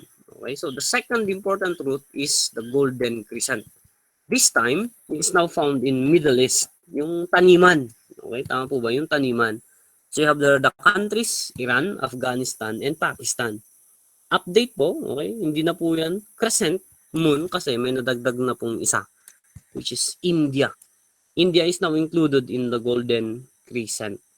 Okay? So, yung sabi ko kanina, sa Golden Crescent, dito nyo makikita yung country kung saan, okay, it is considered as the number one or the largest producer of opium in the world. Wherein, think of this, 90% of opium come from this country. So, anong sagot po dyan? Pili lang po kayo sa naka-flash sa PowerPoint natin. Ano po yun? What country is that? Considered as the number one producer of opium in the world. Importante po na malaman nyo ito. Okay, kumusta po? Gising pa po ba kayo? Kailangan po nating malaman yan. Yan. Ano po yun? Yan. It is Afghanistan. Okay, Afghanistan is the number one producer of opium in the world, supplying the whole world. 90% ng opium na nasa-circulate sa buong mundo nanggagaling po yan sa Afghanistan. Siyempre, dapat yung tanong doon is, bakit sir? Bakit? O why? Why is it that in Afghanistan, it can produce 90% of opium? So, tonelada po yan. The simple answer that there is, kapag po merong drugs, meron pong illegal armed group. Illegal armed group or basically a terrorist organization. And syempre, sa Afghanistan po, dyan po sikat yung mga groups like Al-Qaeda, the Taliban, yung mga yan. Sila pang nagkocontrol ng production ng opium dyan.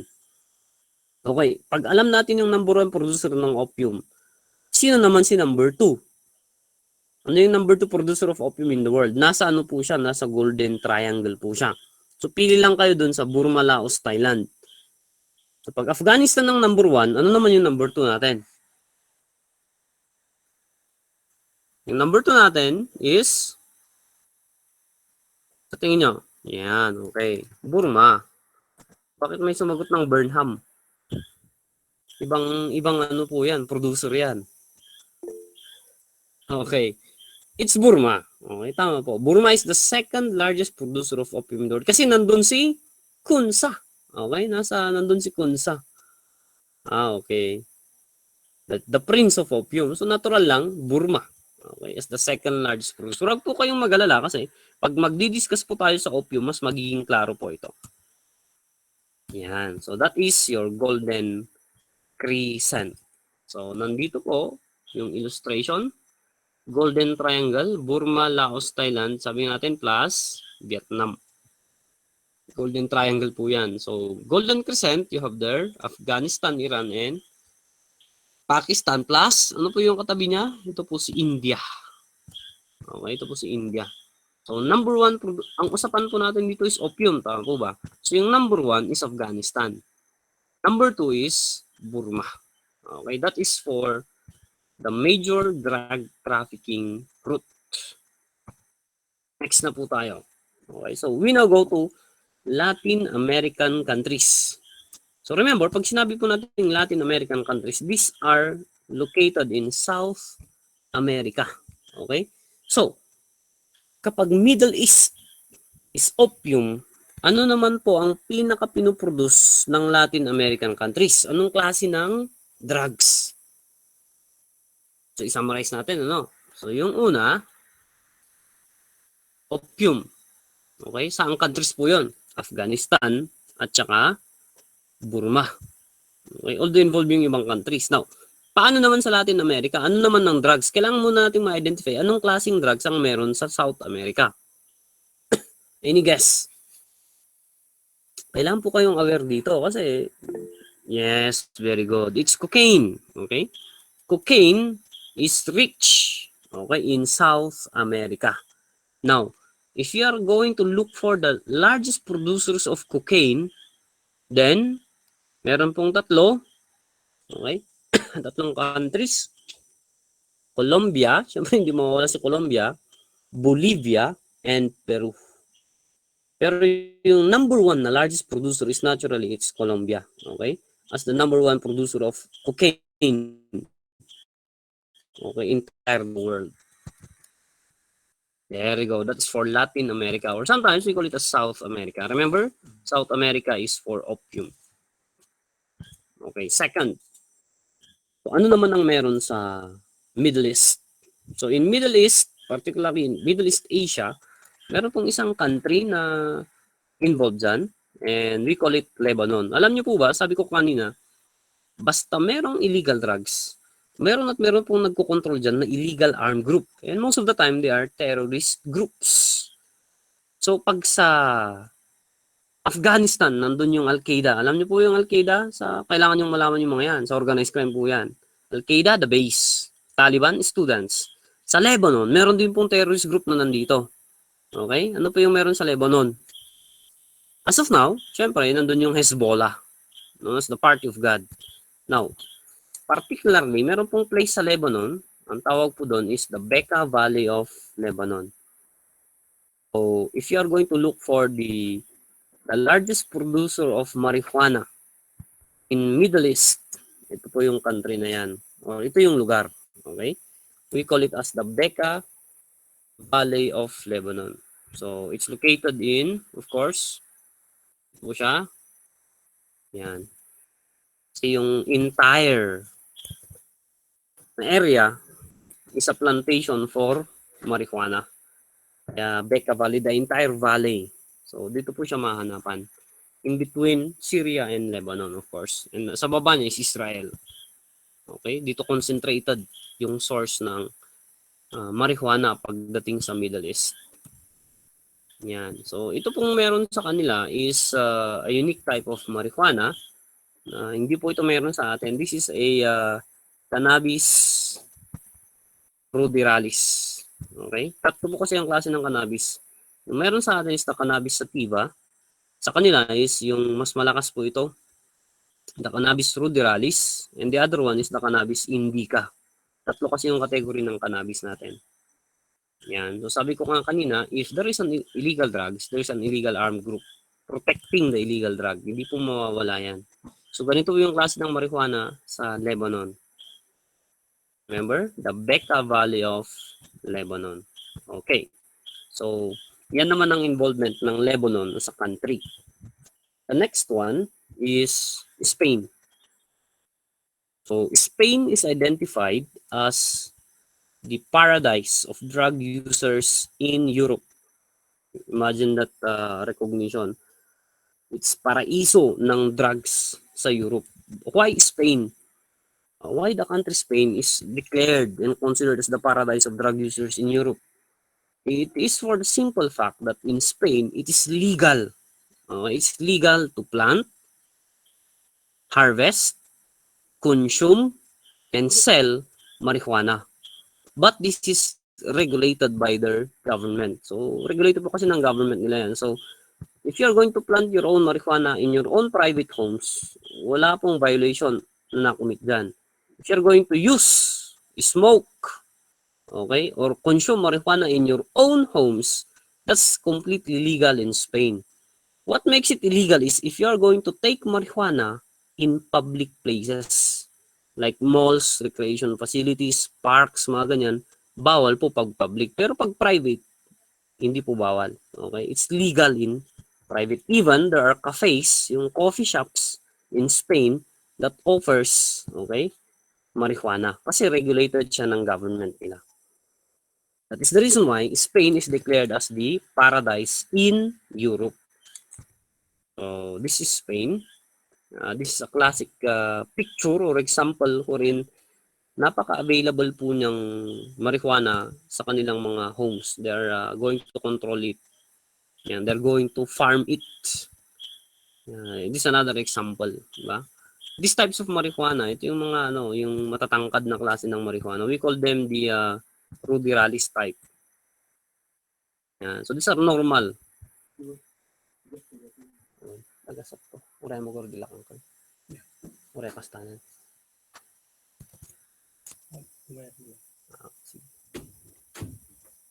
Okay. By the way, meron din tayong incident dito sa Pilipinas, particularly in Quezon City, kung saan merong nahuli na isang nagtanim ng marijuana sa loob ng kanyang bahay. Yung paraan para ma-discover nila is through sa kanyang electric bills. Kasi napakaliit ng kanyang compound, napakaliit ng kanyang bahay, pero yung monthly na binabayaran niya sa electricity is umaabot ng 20 to 30,000. Kaya nagtaka sila kung anong meron. Nung ni-raid nila, ito yung nakita nila, ito yung naabutan nila. Para kasing talagang aalagaan kasi yung mga yan, like air condition, yung lighting 24/7 po yan para mabilis at maganda yung tubo ng marijuana. Ayan. Inattempt din ito sa bansa natin. Okay, so that is for Spain. Now, the next one is Mexico. Yung attached po na distinction ng Mexico is this. It is the number one producer of marijuana. So, if Afghanistan is the number one producer of opium, Colombia is the number one producer of cocaine. If you look for marijuana, it is in Mexico. Okay, napakalawak po ng Mexico as a country kung saan nagpo-produce sila ng marijuana. Although yung Mexico is transit point din yan kasi napakaganda ng location ng Mexico kasi sa taas niya, sa norte niya is US. Yung cocaine nang gagaling sa south. Kaya nga sumikat yung mga drug cartel like yung kay Pablo Escobar at saka yung kay Orjuela kasi napaka-strategic ng location ng Spain. Ng Mexico as a country. Yan. So, huwag kayong mag-alala kasi ang number 2 producer ng marijuana is the Philippines. Yan. So, this is in Mexico. This is their scenario when it comes to kasi napakarami po nilang cartel. Remember, if we talk of the word cartel, it's a very specific word that is used in drugs or it pertains to an illegal group, a syndicate, a drug syndicate that specializes particularly in the operation of drugs. Yan po yung word na cartel. And commonly, they monopolize a particular trade and transaction of a particular drug. So sa Mexico, ang common na kinokontrol nila dito is yung una, of course, is the marijuana. Okay, yung second is the methamphetamine, nanggagaling sa Japan po yan, sa China. And the third one is cocaine. Yan, sa Mexico. Kaya pag makikita ang dami niyang arrows kasi transit point po yan. Even to the point na meron na pong nakapenetrate ng Mexican cartel sa Pilipinas. If nabalitaan nyo, nandito po yung area nila, yung Sinaloa at saka Tijuana. The Sinaloa and the Tijuana drug cartel was able to come in the Philippines. Yung binebenta nila sa atin is recreational drugs. Yung nakatablet siya. Okay? Usually, ina-abuse yan sa mga clubs. Yan, mga clubs kasi yung pang party during night time. Yan, they are going to take stimulant drugs or hallucinogenic drugs. Of course, hindi depressant drugs ang gagamitin nila. So, now, yes, party drugs. Usually, ang common na ginagamit na term is this one. Rave drugs. Yan yung term, okay, na ginagamit typically. So, when we now go to our country, Philippines, sabi ko kanina, tatlo yung participation natin, di ba? Una, we are a producer of marijuana. Second, we are importer of shabu. And third, we are a transit point. Now, more specific, ito po yung attachment natin sa drug scenario. Okay? If Spain is the drug paradise in Europe, Philippines is the drug paradise in Asia. So, ganyan po kataas yung level natin. And remember, it is the second producer of marijuana in entire the world next to Mexico. Okay, remember, huwag po kayong magkakamali kasi pag sinabi po nating produce, nagtatanim po yan. Pag sinabi po nating transport or trafficking, drug trafficking, ibang usapan po yan. Exportation na po yan. Okay, exportation na po yan. Yung production is unique po. Now, ano po ba ang unique pagdating sa marijuana? Unlike other drugs na meron siyang international market, marijuana as a drug does not have an international market. Ibig sabihin nun, hindi po siya ine-export. Okay? Napakadalang na ang marijuana ay ine-export as a drug. Okay? Bakit? Ano ba yung reason kung bakit rarely na ine-export ang marijuana? Okay? For a simple reason that almost every country has its own native marijuana.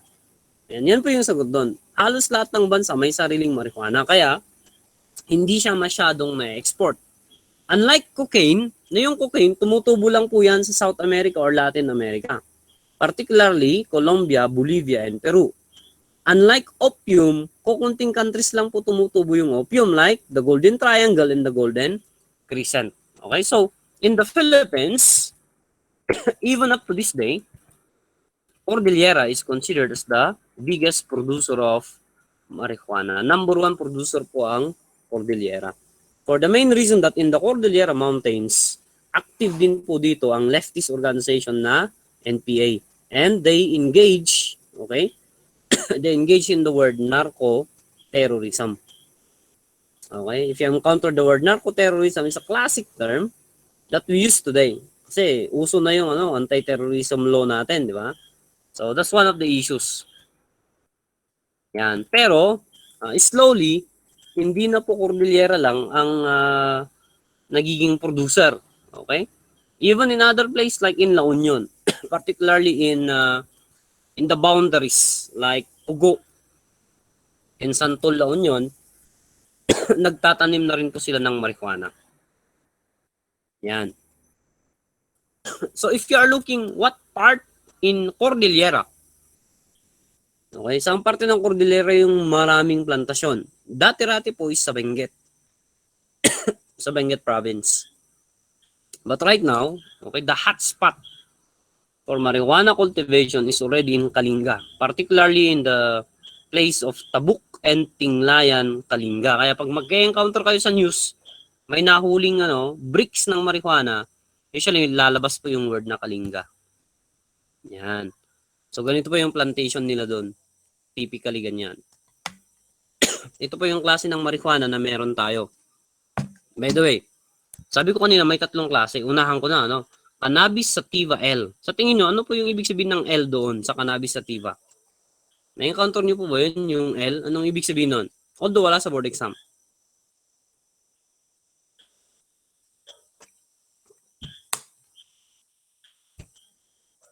Yan. Yan po yung common na, na misconception sa books natin. Kaya, sometimes you have to cross-reference and double-check your sources kasi yung L po dyan, hindi po yan 5. Okay? That is an error in some of our books kasi ang L po, ang ibig sabihin po niyan, ganito po, line or linay. Okay? Bakit po?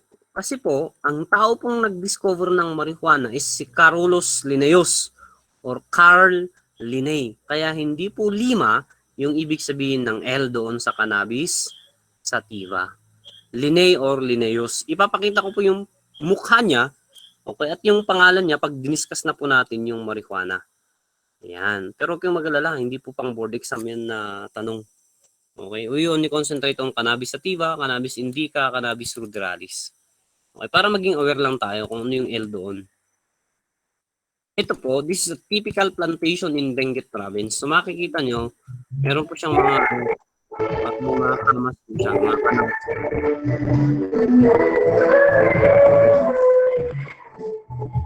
I-check yung audio.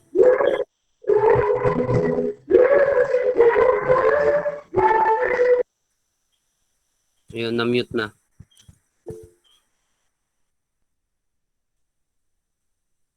Okay na, okay na. Okay na. Okay, let's continue. So, again, sabi ko nga, nandito yung place na Tabuk, Kalinga. Ayan. Typically kasi marijuana, yung common na ginagawa nila is in bricks po yan. Okay? Usually yung smokable marijuana ang meron sa atin. Yan. Usually yan yung trabaho ng mga eradication team. Can eradicate anxiety, depression, tas low self-esteem. It may make you so creative. Talaga. Tapos, hindi lang, ang hemp plant kaya nang mag-produce ng oil at saka damit. So, ang isa pang pinaka-brighter side nito, ang Pilipinas, uunlad, kaya maging 1:1 ang peso to dollar. You wanna know why? Because ito yung magiging port of exchange. So, para magkaroon tayo ng mga imported goods for our industry, kailangan natin makipagpalitan ng marijuana natin na hindi tumutubo sa bansa nila, na sa atin lang tumutubo. Ewan ko ba talaga bakit sa mundong ito, ang tagal ko nang pinanganak sinasabi itong bawal, pero ang daming tao gustong subukan. Sobrang controversial niya na ang daming tao nagtitake ng risk magkaroon lang ng plant na marijuana just to have a hint of it. And what are the reaction? Hindi pala siya masama. Ang masama, ang pag-iisip ng tao, and who insisted that law, why it is so illegal, where in fact, it's not even dangerous to your health. It's all organic. It may make you calm, so calm and creative. Yun lang. Kaya mo rin maging productive. There's two kinds of marijuana kasi. This is the sativa, which is very good to grow in our place in Philippines. Sativa makes you energetic, creative, and imaginative. Yung indica, that's what you call mas malakas. So high-grade marijuana yon na hindi dapat nakakapasok sa Pilipinas. Kung ako lang gusto ko maging legal, marijuana lang ng Pilipino, yun lang. Yung ibang marijuana hindi makakapasok, marijuana lang na sativa na tumutubo dito sa Kalinga ang gusto ko maging legal. Yun lang. Lalaban ako para maging legal ito. Okay. So the video that you just watched is a typical scenario kung saan itong mga tourist, mag-aak po sila tourist, galing po sila ng Southern Luzon, like Manila, mga ganyan. Mag-aak po sila na tourist, pupunta po sila sa Kalinga, Tinglayan and Tabuk, tapos bibili sila ng marijuana, ilalagay po nila ito sa kanilang mga bags. Usually, checkpoints at saka mga bus terminals, dito po sila nahuhuli. Okay? Dito po sila nahuli. Although, tama po siya nung in-explain niya yung klase ng marijuana. Okay? Yung marijuana na sativa, yung marijuana na indica, na yung marijuana, it makes you calm, imaginative, relax. Meron po siyang punto doon. Okay? If you trace the history of marijuana, you're going to be shocked that it is used by people before as a cure to lots of diseases. Sakit ngipin mo, okay? Pakukulaan yung takore, ididip lang yung marijuana leaves dyan. Or sometimes, yung mismong yung resin, yung tops. Marami po kasing parts yung marijuana na ginagamit. Okay? We are going to explore that when we talk about marijuana as a hallucinogen. So, ito po yung kaganapan dito sa Pilipinas. Kaya po sinabi na Cordillera is the #1 producer of marijuana in the Philippines. Okay? Totoo po yun. And suddenly, nagkaroon din tayo ng war on drugs. Yan, you have the Oplan double barrel. Na naulit po yan, Oplan double barrel reloaded. Yung Oplan Tokhang at saka Oplan double barrel. Yan, ito po yung mga statistics niya. Okay, medyo old na ito na data kasi 2017 ito. Nung kasagsagan ito ng Oplan Tokhang. And by the way, nag-establish na rin po yung rehabilitation centers, yung mga facilities in order to accommodate yung influx, yung flow ng mga surrenderers natin. Drug surrenderers, yun yung term natin.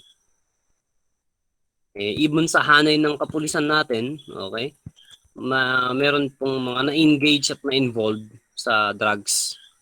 Makikita nyo yung karamihan yung nasa lowest rank. Okay? Bihira lang yung nasa commissioned officer ranks. Yan. So, tapos na tayo sa Pilipinas.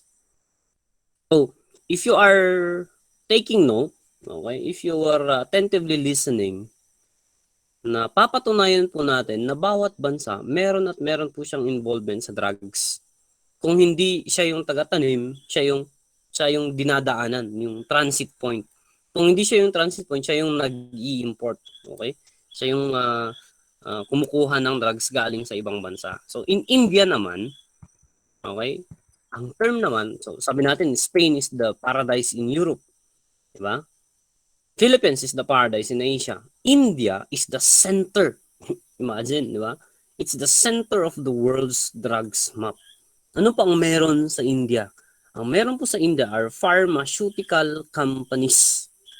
So, legal siya, di ba? Kasi pharmacy nga eh.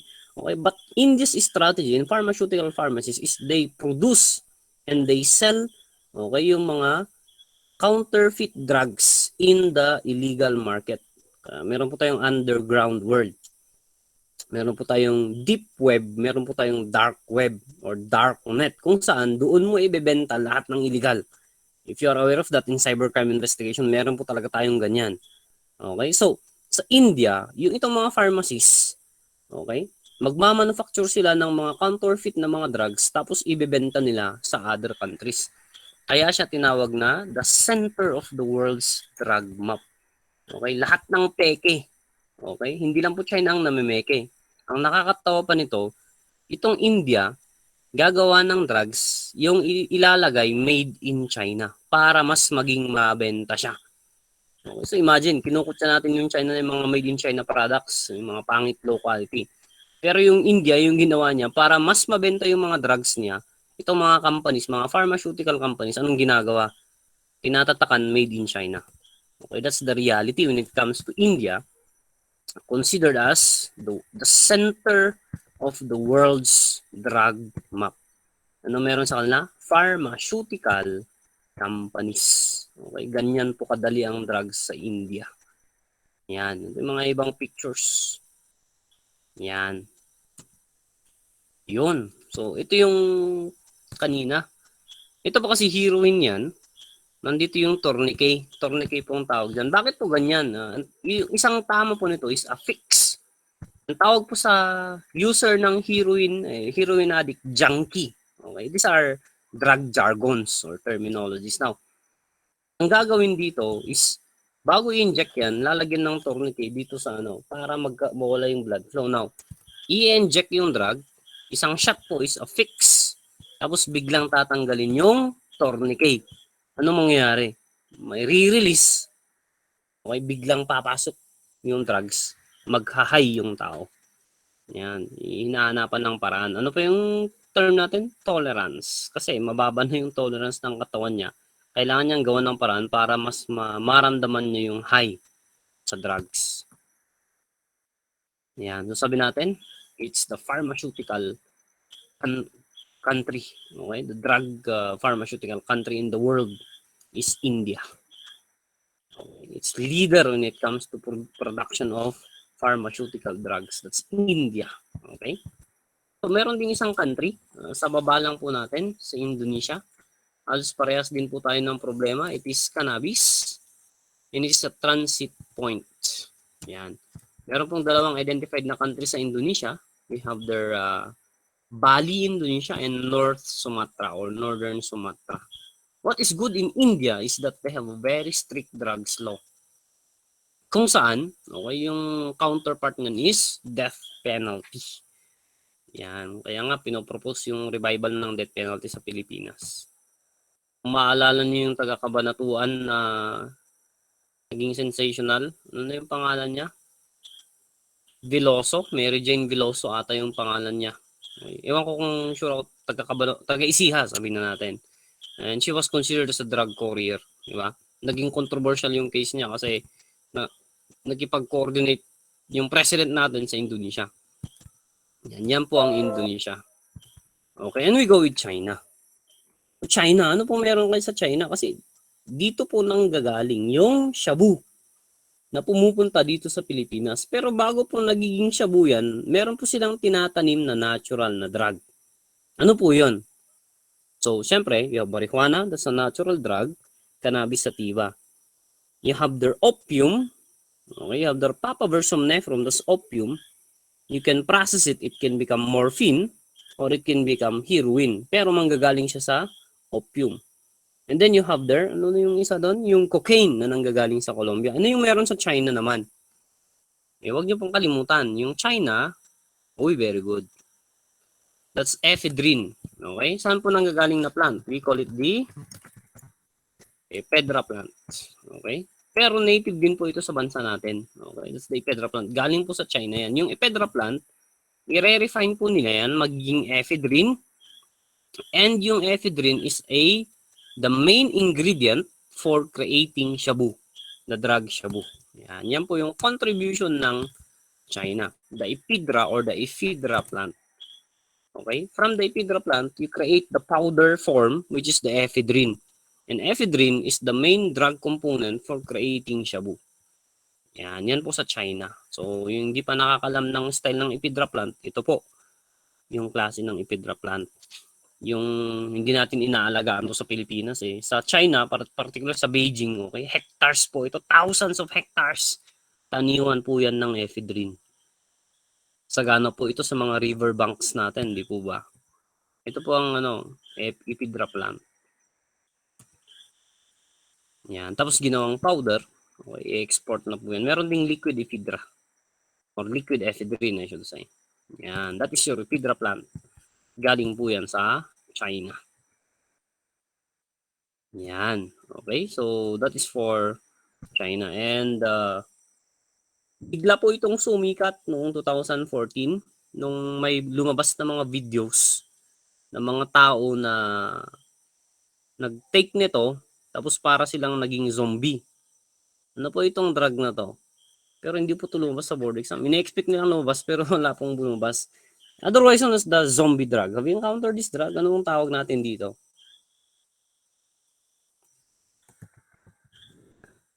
This is known as the flaka. Okay? Tama po. Okay, it's the flaka. They call it as the zombie drug. China po ang gumawa niyan. It is sa definition of terms natin sa Republic Act 9165. Yung ginawa ng China, ang tawag po natin dito, chemical diversion. Okay, sa definition of terms, meron pong ganun. Chemical diversion is a technique or a process being applied wherein they're going to divert the chemical components of a particular drug to make it even stronger. Yan, ito po yung flaka. Sa Russia, meron din po silang counterpart sa Russia. Sometimes they even call it also as a zombie drug. Sa Russia naman, ito naman sa kanila, crocodile. Okay? Sa China, flaka. Yung nakarating sa San Francisco is yung flaka. Yan, it's known as the zombie drug. Okay? And then, Hong Kong. China, if China is for, ephedra plant, yung Hong Kong naman, heroin. Okay? All forms of heroin, consumption, or even selling, Hong Kong po yan. Huwag nyo kakalimutan. Basta heroin, Hong Kong po yan. Bakit po? Ano pong meron sa Hong Kong? Kasi, if makita nyo kanina yung Golden Triangle at Golden Crescent, pinagitnaan po nyo yung Hong Kong. Okay? Eh, syempre, ano bang meron sa Golden Triangle at Golden Crescent? Opium po. Typically, pag meron kang opium, hindi ka po gumagawa ng morphine. Kasi, ang morphine is 2 to 3 times stronger than opium. Pero ang heroin, that's the strongest derivative of opium. Kaya malulugi ka kapag may opium ka, gagawin mo lang morphine. Automatic gagawin mo yan na heroin. Ayan. Kaya nga, pag sa Hong Kong, okay, ito po yung part ng Hong Kong, normal po ang ganitong senaryo. Kung saan, okay, majority of the drug users under the age of 21, they get high inside the family home. Bakit? Because of the constant availability of a drug in their place. Ayan. Kaya pag Hong Kong, okay, pag Hong Kong, it is for heroin. So itong mga drugs na ito, these are the very important drugs kasi under Republic Act 9165, particularly under penalties, naka-introduce po dito yung mga klase ng mga drugs. Okay? Maalala niyo po ba yung 10, 10, 10, 10, 50, 10, 510. Kasi 8 po yun. Okay? Yung 10, 10, 10, 10, opium, morphine, cocaine, opium, morphine, heroin, cocaine. Yung tatlo. Yung 10, 10, 10, 10. Tapos 50, shabu. Maalala niyo po ba yun? Tapos 500, marijuana. Ito po yung mga importante na klase ng drugs na favorite din nila sa board exam. So dapat mag-take note po tayo pag yung usapan natin yung mga sikat na drugs. Okay? So this is in the situation of Hong Kong. Yan. So anong meron sa Hong Kong? All forms of heroin. Yan. Kaya nandito sa country na yan, heroin po yan. Yan. Okay. Japan. So si Japan naman, importer po ang Japan. More importantly, ginagawa pong business ito ng Japanese Yakuza. Kung saan yung Japanese Yakuza, sila yung may network. So, meron tayong tinatawag na conspiracy. Kung saan yung mga drug cartel natin, nagtutulungan po yan para malabanan yung law enforcement. yung international law enforcement natin like Interpol, nagtutulungan po yan. Like, ano bang meron sa China? Usually yung meron sa China, yung tinatawag nila na Chinese triads. Okay, you have there the 14K. Yan po yung mga sikat dyan. You have there the Sun Yi-un. Okay, and you have the, ano na yan? Bamboo Gang.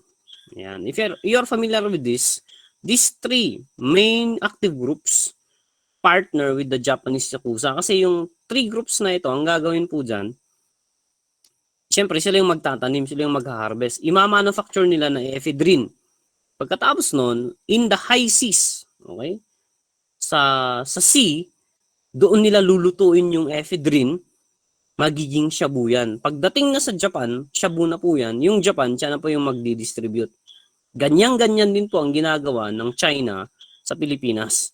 Kaya yung mga Chinese triads na Sun Yee-on, 14K at Bamboo Triad, nandito po yan sa Pilipinas. Nag-ooperate po ang mga yan sa Pilipinas. Ang main operation nila, kaya yung mga nahuli is Chinese or Chinese-Filipino, mga drug lords na mga yan, drug syndicates. Typically mga Chinese po kasi yan po ang kanilang main na business. Yan. So nagkakaroon po tayo ng understanding, okay? Mas nagiging clear po yung knowledge natin na kapag shabu po, yung palaging nadawit po dyan, mga Chinese. Even the shabu queen, kilala na po ba si Yu Yuk Lai? Okay, shabu queen, Chinese po yan. Yan po sa Japan. Okay? Kasi nandun yung Japanese Yakuza. Okay, so, we are now done with the different countries. The next one that we have to encounter is the two main drug cartels. Kaya we call it organized crime groups. So, ano po yung una dyan? Sabi nga natin is the Medellin cartel. So, sometimes, wala pong bali yan. No? Importante alam natin yung spelling niya. Medellin or Medellin. But since it's a Latin one, it's in Colombia. Yung Colombiano na is Medellin. And do not forget the word or the name Pablo Escobar or Emilio Pablo Escobar Gaviria. And he is known, okay, as the king of coke or the king of cocaine. Yan, ang dami pong achievement ni Pablo Escobar. Meron po yung movie ni Tom Cruise. If you are familiar with that, yung pilot, okay, or yung series na Narcos. Series 1, season 1, season 2. Pinakita po dito yung buhay ni Pablo Escobar. Okay, ganyan po siya kasikat. And that's your Medellin or your Medellin cartel. All found in Colombia. Kaya Colombia is the #1 producer of cocaine in the world. Siya po yung sole na producer natin. Yan. So, this is a picture of Pablo Escobar. Yan. Ano yung trabaho? Anong ginagawa niya? Yan. Sa background. Yan. These are money. Kaya pag pinanood niyo yung movie ni Tom Cruise, ano yung title nun? American Made. It's a 2017 movie wherein he is a pilot and he became an associate or he has the transporter of Escobar and they are transporting cocaine to Mexico. So these are cash. Okay? Ganyan po kayaman ang Medellin cartel during their time, particularly Pablo Escobar. That's why he was declared as one of the richest man in the world during his time. Pero napaka-ruthless po ni Pablo Escobar. Okay? Yan. Ito yung nung nagkasakit yung anak niya. Okay, para hindi siya manlamig, para ma-maintain yung temperature niya, nagsunog siya ng pera. Okay, estimating to $2 million. So, sinunog lang niya yun. In Philippine money is 100 million pesos po yun. Okay, sinunog lang niya yun. Ganyan po kayaman si Escobar. Okay, so yung main method nila ng transport from Colombia to US is airplane. Yan. This is Pablo Escobar. Imagine, gumagastos ka ng $2,500 or 75,000 pesos para lang sa rubber band. Yan. Sabi nga natin, Forbes magazine declared Escobar as the richest man in the world. Yan. Even, marami pa siyang submarines. Yan. To control the transportation of cocaine. And that is Pablo Escobar. But at the age of 44 or 43, he was killed while he was attempting to escape from his home. Yan. This is the story of yung DAA or the DEA, Drug Enforcement Agency, and the Colombian Commando. Kasi sila yung nag-track down kay Pablo Escobar. Now, nung bumagsak yung Pablo Escobar, yung Medellin cartel, ang sumunod na is yung Cali cartel. So, the fall of the Medellin cartel is the rise of the Cali cartel. Okay? So, the same, ang minomonopolize nila is cocaine. So, pag merong Pablo Escobar, huwag yung kalimutan, si Don Chepe naman kay Cali cartel. Don Chepe or the chess player. Bakit the chess player? Kasi napakagaling ng strategy niya. Okay? Kasi si Pablo Escobar, public person siya. Okay? Nagpapakita sa publiko, nagdo-donate, even created a village. Okay? Village Pablo Escobar. Okay? Villa Pablo Escobar. Pinangalan sa kanya. But, on the other hand, the Cali cartel, they are very discreet. Okay? Napaka-secretive nila. Yan naman sa Cali cartel. Yan. Ito yung recognition na nakuha ng Cali cartel pagdating sa kanilang operation. Yan. Okay? So, this is your Don Chepe. Okay? The chess player, Gilberto Rodriguez Orajuela. Okay? So, ito siya. Pero nahuli to. Nahuli. Kaya bumagsak na rin yung Cali cartel. Yan. So, si Pablo Escobar, nasa Forbes magazine, yung Cali Gentleman, yun yung term sa kanila, nasa Time magazine naman. Okay, so these are modes of transport. Yan, sa CLE po ito.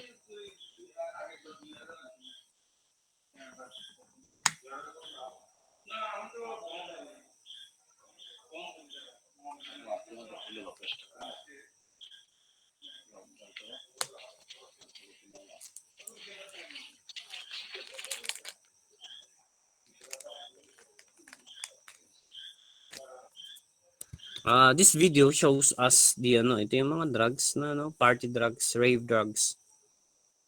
Po yan sa CLE. Ito naman is sibuyas naman.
Standby lang po. Wait lang po natin bumalik si sir.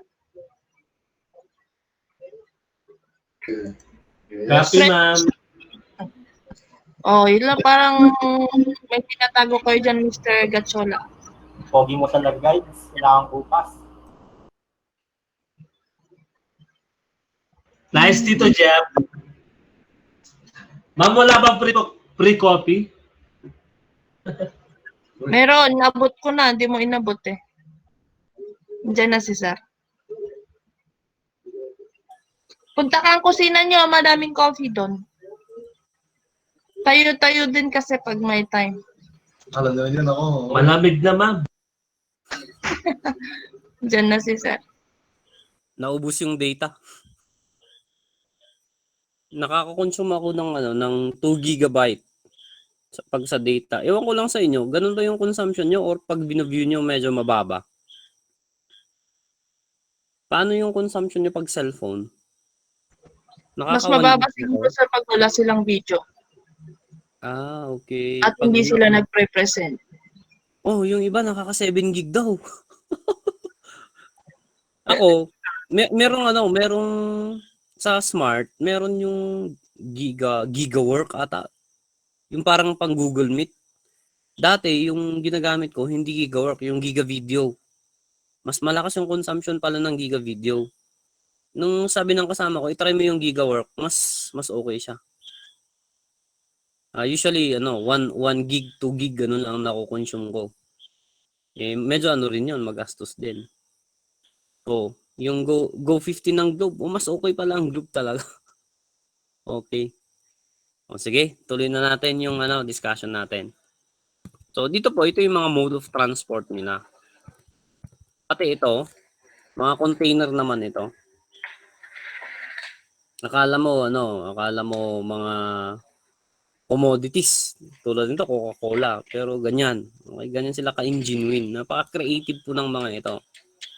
You remember, these are multi-million ang profit ng mga drug cartel ng mga ito. Even suklay, di ba? Imagine. Nilalagay sa loob yung packaging. Kahit anong paraan para makalusot yan. That's their principle. Red Bull. These are normal commodities. Okay. Yung pinaka-common, itong second. Portuguese police cracking open a huge cocaine ring, smuggling hundreds of kilos of cocaine in pineapples. In a prickly moment at a Lisbon shipping port, authorities revealed real hollowed-out pineapple skins concealing a less sweet interior. This silent footage shows Portuguese police cracking hardened wax to get to the powder, seized on the last stretch of a route by sea from Panama in South America. 9 gang members transporting the drugs in shipping containers also had their journey cut short when they were arrested. They belong to a ring led by 2 Colombian brothers with laboratories near Madrid, where the drugs were cut with additives. Hydraulic presses, packaging machines, and over 400,000 euros cash were among the things found by Spanish police. The seizure is part of an ongoing investigation across Portugal and Spain that started last year. Okay. Additional info. So ito sa galing Colombia pa ito, mga cocaine pa ito. Yung meron silang tinuro, yung yun yung naging issue natin noon, yung magnetic lifter. Ang galing ng customs natin. Mga yan, anomalya yan eh. Yung turo sa amin noon, may color coding pa lang yung drugs. Kapag yung packaging niya is puti, ibig sabihin po nun recent. Okay? Within 1 year daw po yun. Fresh pa. Pag kulay yellow, mga yan, more than 1 year. Okay? 1 year to 2 years. Pag kulay black, 2 years up. Yan. May color coding din pala pagdating sa mga ganitong drugs. Okay? So, and these are some videos. Medyo marami yun. Pero skip na natin. So, aside from the drug syndicates around the world, meron din tayo dito sa Pilipinas. Ang pinakasikat po is the Binondo. Okay? Drug syndicate. Usually, operated by Chinese drug lords. Yan. If you're going to remember sa organized crime, meron po tayong tinatawag na money laundering. Okay? Yung money laundering, syempre, is yung dirty money turn into clean money. Ito yung pinaka-common na technique nila para i-launder nila yung pera at babalik sa China. Kaya yung pera po hindi po manggagaling, hindi po ma-i-stock dito sa Pilipinas. Actually, Maiano pa yan sa China, babalik yan sa China. So, pagdating sa Pilipinas, ang pinaka nagko-control sa drug trafficking natin are Chinese. Controlling yung shabu. Kaya sabi ko kanina, ito yun. 14K. Meron pong kanya-kanyang yan, base of operation. If we are going to look for yung main, yung pinakamalaking Chinese triad. Remember, pag sinabing Chinese triad, these are operating in Asia. In Asia po yan, particularly yung mga South Asia, Southeast Asia. Kasama na yung Pilipinas. So, pag sinabing Chinese tongs, nag-ooperate po yan sa other countries, overseas like America and Canada. Yan yung Chinese tongs. So yung Chinese triad, yung number one largest Chinese triad is the Sun Yi-un. Okay, I hope you will encounter that in your organized crime. So the Sun Yi-un is the number one Chinese triad. It is operating, its base of operation is the mainland China. Mainland China, sa China mismo yan. But if you talk about 14K triad, napakarami po nilang nag-ooperate sa Pilipinas, sa Hong Kong ang kanilang base. Okay? Now, pag bamboo gang, okay? Yung bamboo gang or yung bamboo triad, sa Taiwan naman po yan. Okay? These are all Chinese triads. Okay? Yung pinakauna, Sun Yun, sa mainland China. Yung isa, 14K sa Hong Kong. Okay? At Macau. Kasama yung Macau dito sa 14K. At saka yung bamboo gang or bamboo triad sa Taiwan naman. Okay? Nag-ooperate din po sila sa Pilipinas. Yan, so yung bamboo gang. Okay, Taiwanese po ang mga ito. Yan, so usually, you have the word Filipino-Chinese drug syndicates. Yan, mga nahuhuli po, yung mga Chinese personalities. Samantala, humihingi ng impormasyon at ebidensya ang Taiwan kaugnay ng aligasyon ni Pangulong Duterte na ang bamboo triad na nakabase raw sa Taiwan ang nasa likod ng pagpapakalat ng droga sa Pilipinas. Sabi naman ng Malacanang, tutugon ang Pangulo sa hiling ng Taiwan kung sa tingin niya ay kinakailangan. Nakatutok si Sandra Aguinaldo. The Philippines today is a client of the client state of the Bamboo Triad. They have taken over the operations. Pagsisiwalat ni Pangulong Duterte nitong Martes, kliyente na raw ang Pilipinas ng Bamboo Triad na siya umanong base sa ulat ng pahayag South China Morning Post, isang organized crime group ang Bamboo Triad o United Bamboo na nakabase raw sa Taiwan at sangkot sa mga krimen gaya ng drug, human at arms trafficking. Itong drug ngayon is being operated by the 14K Bamboo Triad. They have taken over. They are cooking the shabu on the high seas. Tapos, kita mo sa region 1, maraming mga bins na empty, may Chinese character. It's actually Taiwan. Ayon sa Pangulo, ang shabu na dinadala ng Bamboo Triad sa Amerika, idinadaan muna sa Pilipinas. It behoves upon America to work closely with the Republic of the Philippines, especially on this serious matter. Walang impormasyon sa ngayon ng Philippine Drug Enforcement Agency kaugnay dito. Ang binanggit ng PIDEA ay kung paano na ipupuslit ng triad ng droga. The high seas, wherein doon ibabagsak yung mga droga, and then either lalambatin lang yon, iniinit, or i-dive in para ma-recover, and then isasakay ito sa mas maliit na mga bangka. I-open kasi yung ating coastal lines. Ayon sa PIDEA, 3 malalaking dayuhang sindikato ang nag-ooperate sa bansa ng droga. Mula raw mga ito sa Taiwan, mainland China, Macau at Hong Kong. For example, yung bamboo gang, these are Taiwan-based. Yung 14K is Macau and Hong Kong-based. At yung isa pang grupo na, so yung tatlo yan, most powerful drug syndicates. Yung isa yung Sun Yun, that is Beijing-based. So itong tatlong na ito ang talagang the most powerful Chinese drug syndicates nag-ooperate sa ating country. Okay, so ito yung si Aaron Aquino. Aquino is the Director General of PIDEA. So, sa video na ito, pinakita yung yung status ng drug operation sa ating bansa. Makikita nyo doon na talagang malakas yung impluwensya ng Chinese drug syndicates sa drug operation dito sa ating bansa. Marami pong na buy-bust at na-destroy ng mga laboratories sa Tarlac, yung sa Paniki Tarlac, mga ganyan. Ang lalaki po, trillions of pesos worth na mga clandestine laboratories nahuhuli po. Even in Region 2, Region 1, yung mga coastal lines po ang mga yan, madali po nilang ma-access ang mga yan. Okay, so ito yung typical na picture ng money laundering ng Chinese triad. Sabi ko kanina, napakaliki pong involvement yung binondogang. Kasi dito talaga nilolondor yung money. So yung una, makita nyo sa illustration niya, galing sa China yung ephedrine. Tama po ba yung ephedrine?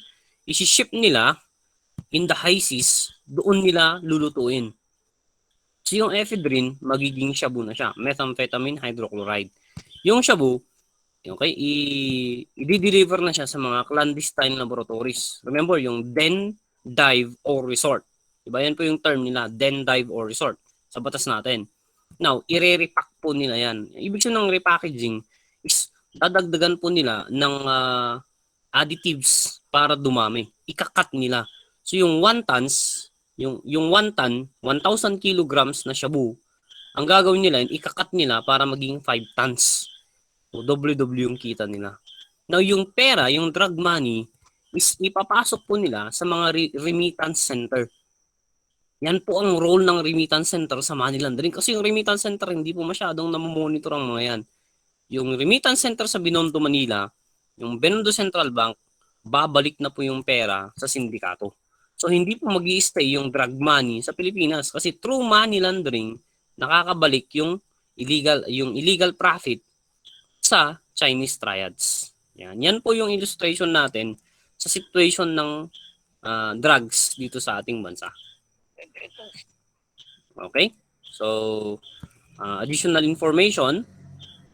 What you see here is Canada. Okay?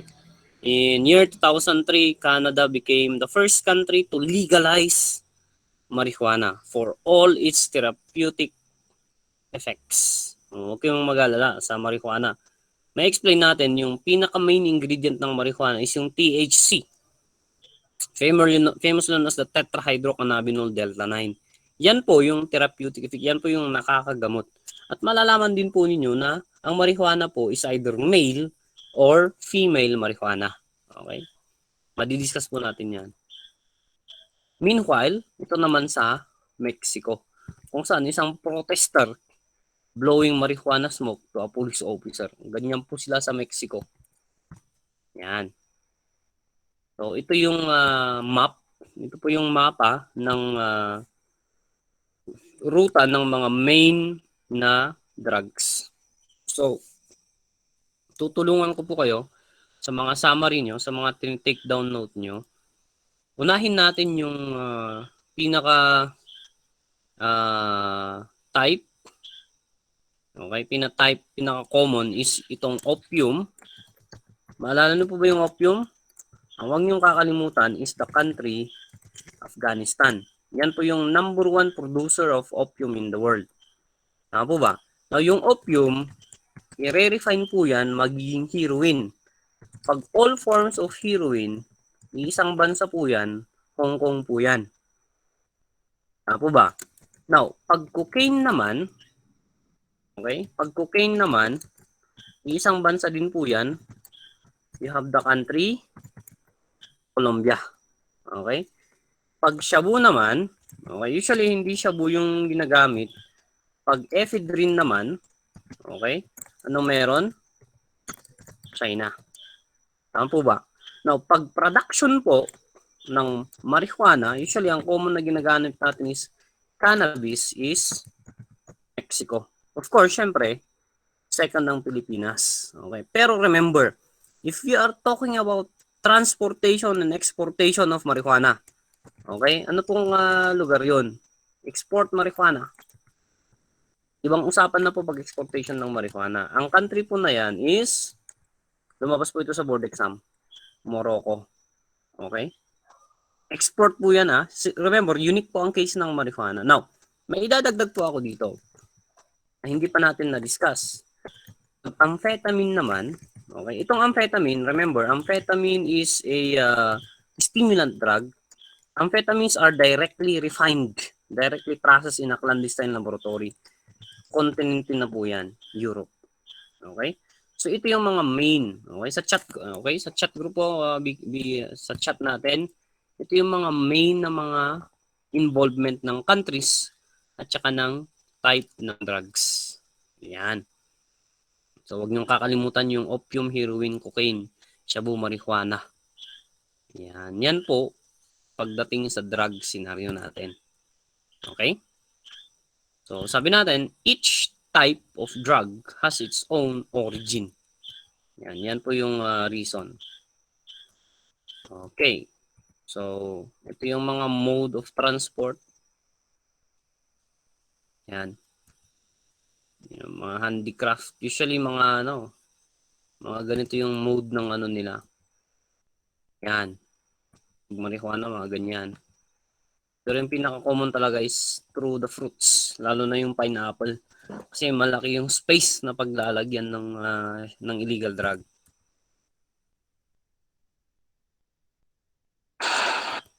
Okay, so that ends our lecture for the global drug scene.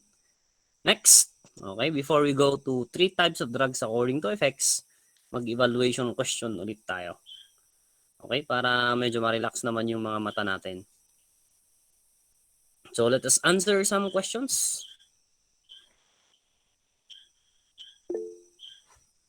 Anong drug cartel po ito? Okay. So, recognized by the Drug Enforcement Agency as professionals of the highest order, intelligent, efficient, imaginative. Basically, this is your your CLE cartel. Remember, CLE cartel is founded by the CLE gentlemen, okay, the Orojuela brothers, particularly, okay, Rodrigo Orojuela.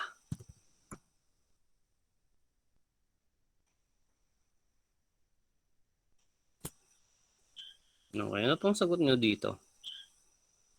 Masama po eh. Yan. This is the controller of the Golden Triangle. You have there the Chinese mafia. Okay. Remember, they also use the word mafia. Kasi yung Chinese mafia, dalawa po yan. Chinese triad, Chinese tongs. Kasi the world na yan eh. So pag yung pinag-uusapan po lang natin is Asia, we use the word triads. Pag ang pinag-uusapan natin is America and Canada, we use the word tongs. Pag pinag-uusapan ng entire Chinese group, Chinese mafia na po yan. Just like Russian mafia, Japanese mafia. Yung Japanese mafia, majority po Yakuza ang mga yan. Okay? So, na-discuss na po natin ito. The paradise.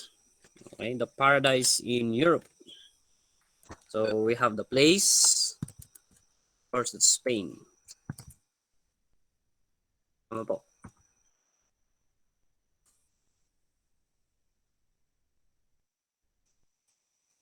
So itong next question is talking about Pablo Escobar. So pag Pablo Escobar yan, automatic po yan. That is our Medellin cartel. Yan, very good. Tama po. Salamat, marami namang sumasagot. Okay, okay.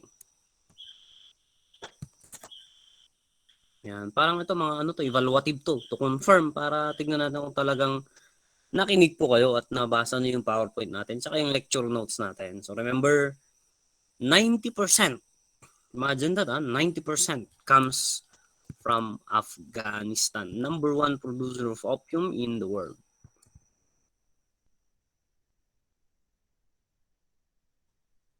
Oh. General term po ito. So, alam na po natin ito. Drugs. Tama po, drugs.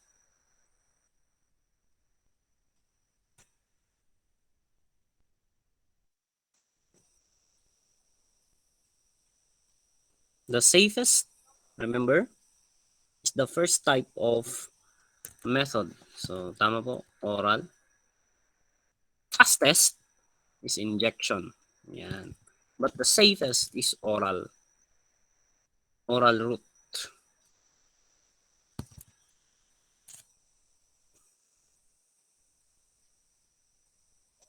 Okay. The amount that is needed to produce the smallest amount. So, naku, nakakarami na tayo ng letter A. So, that's minimal dose. Tama po yan. Okay.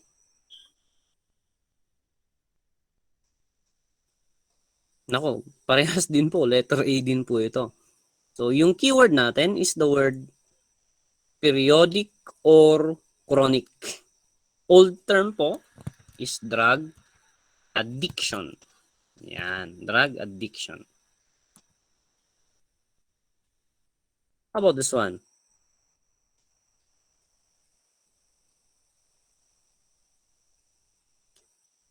He is convinced in his mind. So, the keyword there is the word mind. Therefore, siyempre, what type of dependence is this?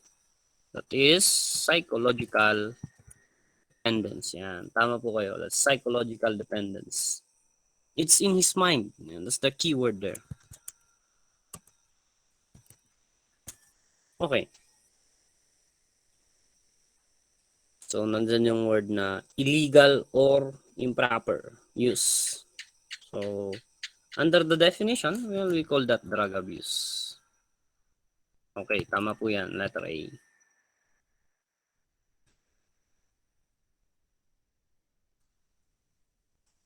Okay, next question.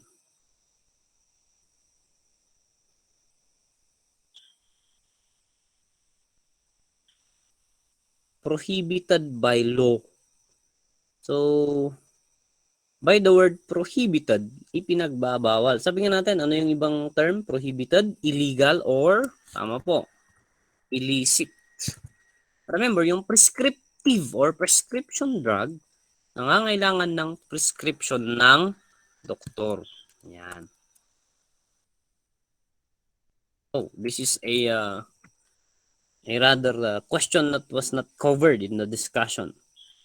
So, try to think of it. Ano daw yung pinaka-cause kung bakit namamalnourish ang mga drug addicts? Okay? Okay. Yan. Although, this is just an out of the blue question. So, ito daw yung reason.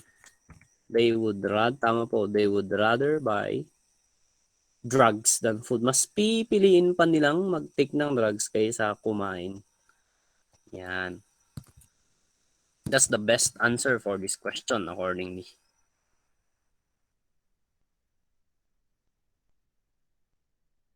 Okay. This is a method of drug administration. Although hindi po natin to na-discuss, kasi 5 lang yung diniscuss natin. Tama po ba? Yung oral, injection, mga ganun. Pero ito, yung style nito is ilalagay po yan sa sa gums or sa lips, tapos bahala na po siyang matunaw. Okay, ang tawag po natin dyan is buccal. Okay, buccal po. I-absorb ng ng gums. I think may picture ito. Yan. Yan, ang tawag po dito is buccal administration. Instead of ngunguyain or oral, mas effective daw yung ganyan, mas mabilis yung absorption.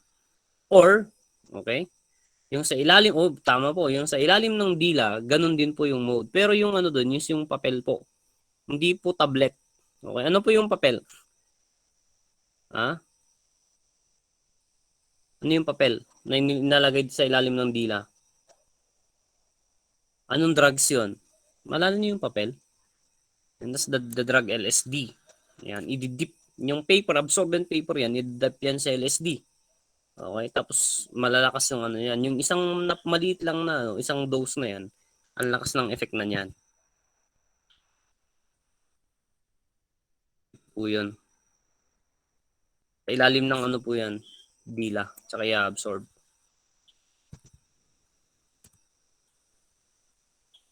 Okay, next question po tayo. So, this is now the definition for, okay, tama po. So, this how, ito po yung lumabas noon sa board exam. The word is tolerance. Okay? Sabi nga natin, laklak-alak. Nagsimula sa patikim-tikim. Hanggang sa wala na. Okay? Hindi na siya makontento, okay, sa dati. Kailangan niyang dagdagan yung dosage, dagdagan yung frequency ng usage para makuha niya yung original effect. Ito.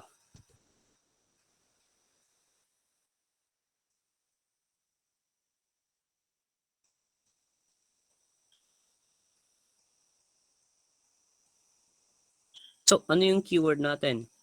Ito, yung he cannot function normally without drug in his body. Therefore, we are now talking of the dependence of the person physically. Yan, tama po. So, tama po tayo. Physical dependence. So, napapansin ko sa mga Q&A natin, majority po ng mga sinasagot natin, tama. Okay, bakit nga ba? Kasi these are basic information, these are basic knowledge pagdating po sa topic na or sa subject na drugs. Okay. So, nairaos din po natin. Natapos natin yung first part ng ating discussion. So, ang next part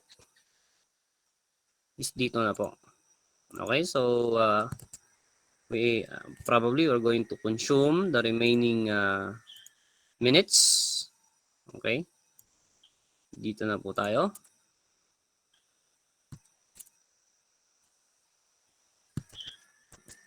So, kumusta na? Gising pa ba? Kailangan hanap ka ng paraan para hindi kayo masyadong antukin. Nagising sir. Siguro matulog kayo mga 5 PM, mga ganyan. Or 3 PM para pag alas 7, medyo ganado pa rin yung utak nyo. Hanapan nyo ng paraan. Okay, hanapan nyo ng paraan para hindi masayang yung schedule nyo na ganitong oras. Okay. So, sa lahat ng mga diniscuss natin, nako, medyo sa board exam, pag drugs kasi mga napaka-rare po ng question na lumalabas na drugs. Actually, honestly, pag drug education po ang subject, medyo limited po yung questions, lalo na sa personalities. Napaka-konti lang po niyan. Even yung mga places, mga Afghanistan, mga yan, napaka-rare po niyan. Pero, pag ito na po yung usapan, general drug classification, medyo marami-rami po ito. Kasi, this now pertains to specific and particular type of drugs. Okay, kaya dapat meron po tayong mastery pagdating sa subject or topics na ito. So, our target, okay, this is our last topic. Our target is to finish depressants. Okay, pag natapos yung depressants, okay na tayo. Okay? Para sa next meeting, stimulants, hallucinogens, the law, and evaluation. Yan. So, at least medyo balance. Kasi pag hindi natin discuss yung depressants ngayon, kulang po tayo ng oras sa last session natin. Okay? So, pag sinabing drug classification, ito yung pinakasikat po is according to effects. Okay? Yung medical pharmacology at legal category, technical terms na po yan. Okay? Ito po yung pinaka-common natin. Okay? According to effects. Okay. Ipe-present ko po yun mamaya. Okay, ito mga videos. So, ito yung according to effects. You have their depressants. Ito yung pinakauna. Keyword po natin, ayan, downers, depress. So, paano ba ang functioning ng depressant drugs? Usually, typically, depressant drugs are used to calm, nandiyan yung mga word na calm, to relax a person. So, in medical use, yung mga violente ng mga pasyente, mga ganyan. Or even, yung mga manganganak na mothers, okay, is gagawin nila mare-relax yung katawan. Basically, these are depressants. Okay?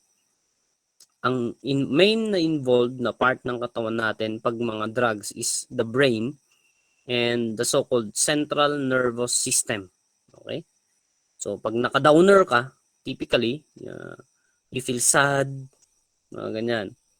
Typically, you want to go to sleep. Yan. Sometimes sleeping pills are categorized under depressant drugs. Okay? Under depressant drugs.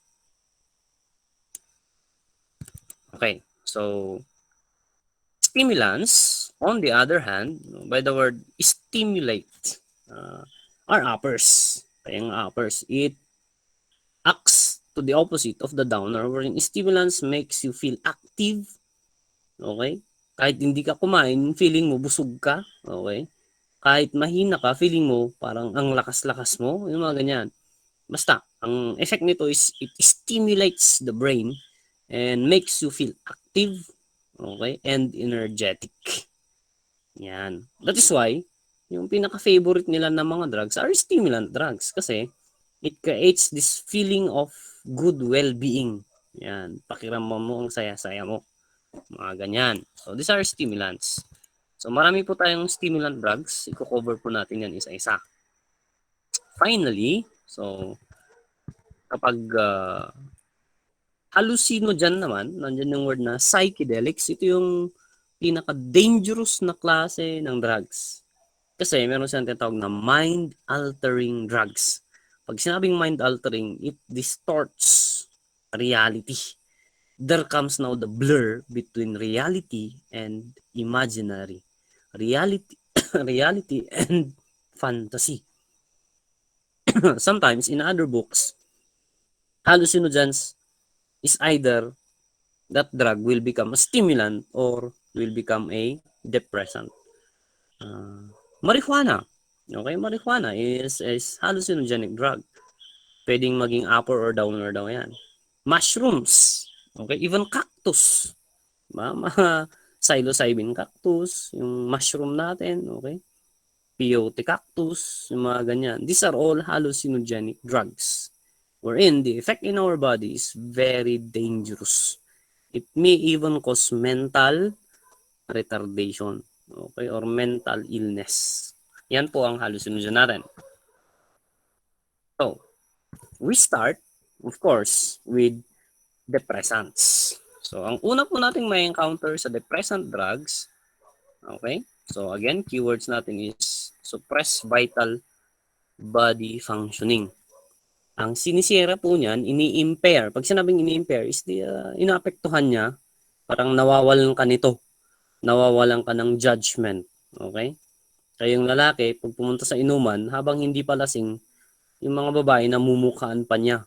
Pero habang nalalasing na, halos lahat ng nakikita ng babae, magaganda na lahat. Yan. Impairs judgment. Even hearing, di ba? Speech. Nung nalasing niya, okay, akala niya diretso yung boses na hindi pala. And lalong-lalo na yung muscular coordination. Akala niya straight line naglalakad, hindi na pala. Pagewang-gewang na pala. So ito yung common na effect ng depressant drugs. Yan, marami pa pong effect yan. Okay, basta ang main natin is reduce, decrease, depress. Yun yung mga keywords natin. Suppress, yung mga yan. Okay, so meron ding effect niyan na pain reliever. Pag pain reliever, remember, analgesic property. Okay, and even sleep or stupor sa narcotics. And these are depressants.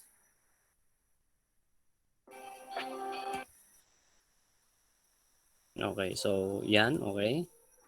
And then under the category of depressants, you will encounter now the word narcotics pertaining to sleep or stupor. So you have the word narcoticos.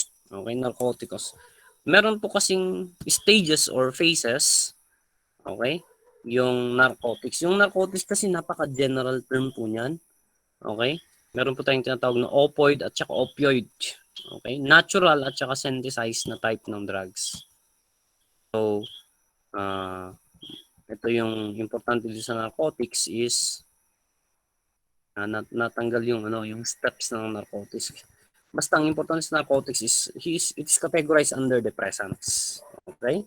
Now, the first one that you're going to encounter is the drug opium. So, sa picture, nakikita niyo po dyan, this is what we call an opium poppy plant. Tignan niyo yung paano i-harvest po yan. Blade po ito. Tignan niyo is 5 5 blades po yan, inayos po yan na ganyan. Tapos, susugatan po yung opium, ikakat. Pero hindi, not too deep, not too narrow. Tapos yung opium poppy, is mag-i-exude. Okay, magpapalabas siya ng tinatawag nila na white milky latex. And this white milky latex is known as the raw opium. Okay? Raw opium po ang tawag dyan. So, the opium came from Papaver somniferum or opium poppy plant. Okay? Ito po yung mga popular term sa Burma at saka Afghanistan. Gamot, kalamay, panotsa. Yan. Pwede siyang ganito. Now, yung main ingredient niya, like sa marijuana po, you have tetrahydrocannabinol. Sa opium, meconic acid. Okay? Yan po yung nandun sa raw opium talaga, yung poppy. Yan. So, scientific name, Papaver somniferum. Okay, so yung effects, by the way, sometimes, ang mga depressant drugs, mauuna muna yung high. Okay, mauuna yung high. So, ano ba yung euphoria? Euphoria means a feeling of extreme happiness. Ganyan po yung euphoria, tama po ba? Bakit ka nagkakaroon ng euphoria? Depressant naman yan. Basically, yung mga depressant drugs, sa una, bibigyan ka muna ng euphoria or high. Okay? Pero, pagtatagal na yan, lalabas na yung kanyang characteristic or property of being a depressant drug. Isusuppress at ide-depressant. Just like alcohol, pag alcohol na yan, anong mangyayari doon? Una is active ka muna, di ba? Kasi ang tawag dyan, pseudo-stimulation. Pseudo-stimulant, false stimulant. Pero later than, habang tumatagal, magiging depressant na talaga yan. Yan. Sa mga drugs, syempre, ito yung pinakalas niya, mga death. Okay, pero maraming effects. Even this one, reduce sex drive. Syempre, depressant po yan. So, not good for sexual activities. Ang depressant drug. Okay, so paano po hina-harvest ang opium?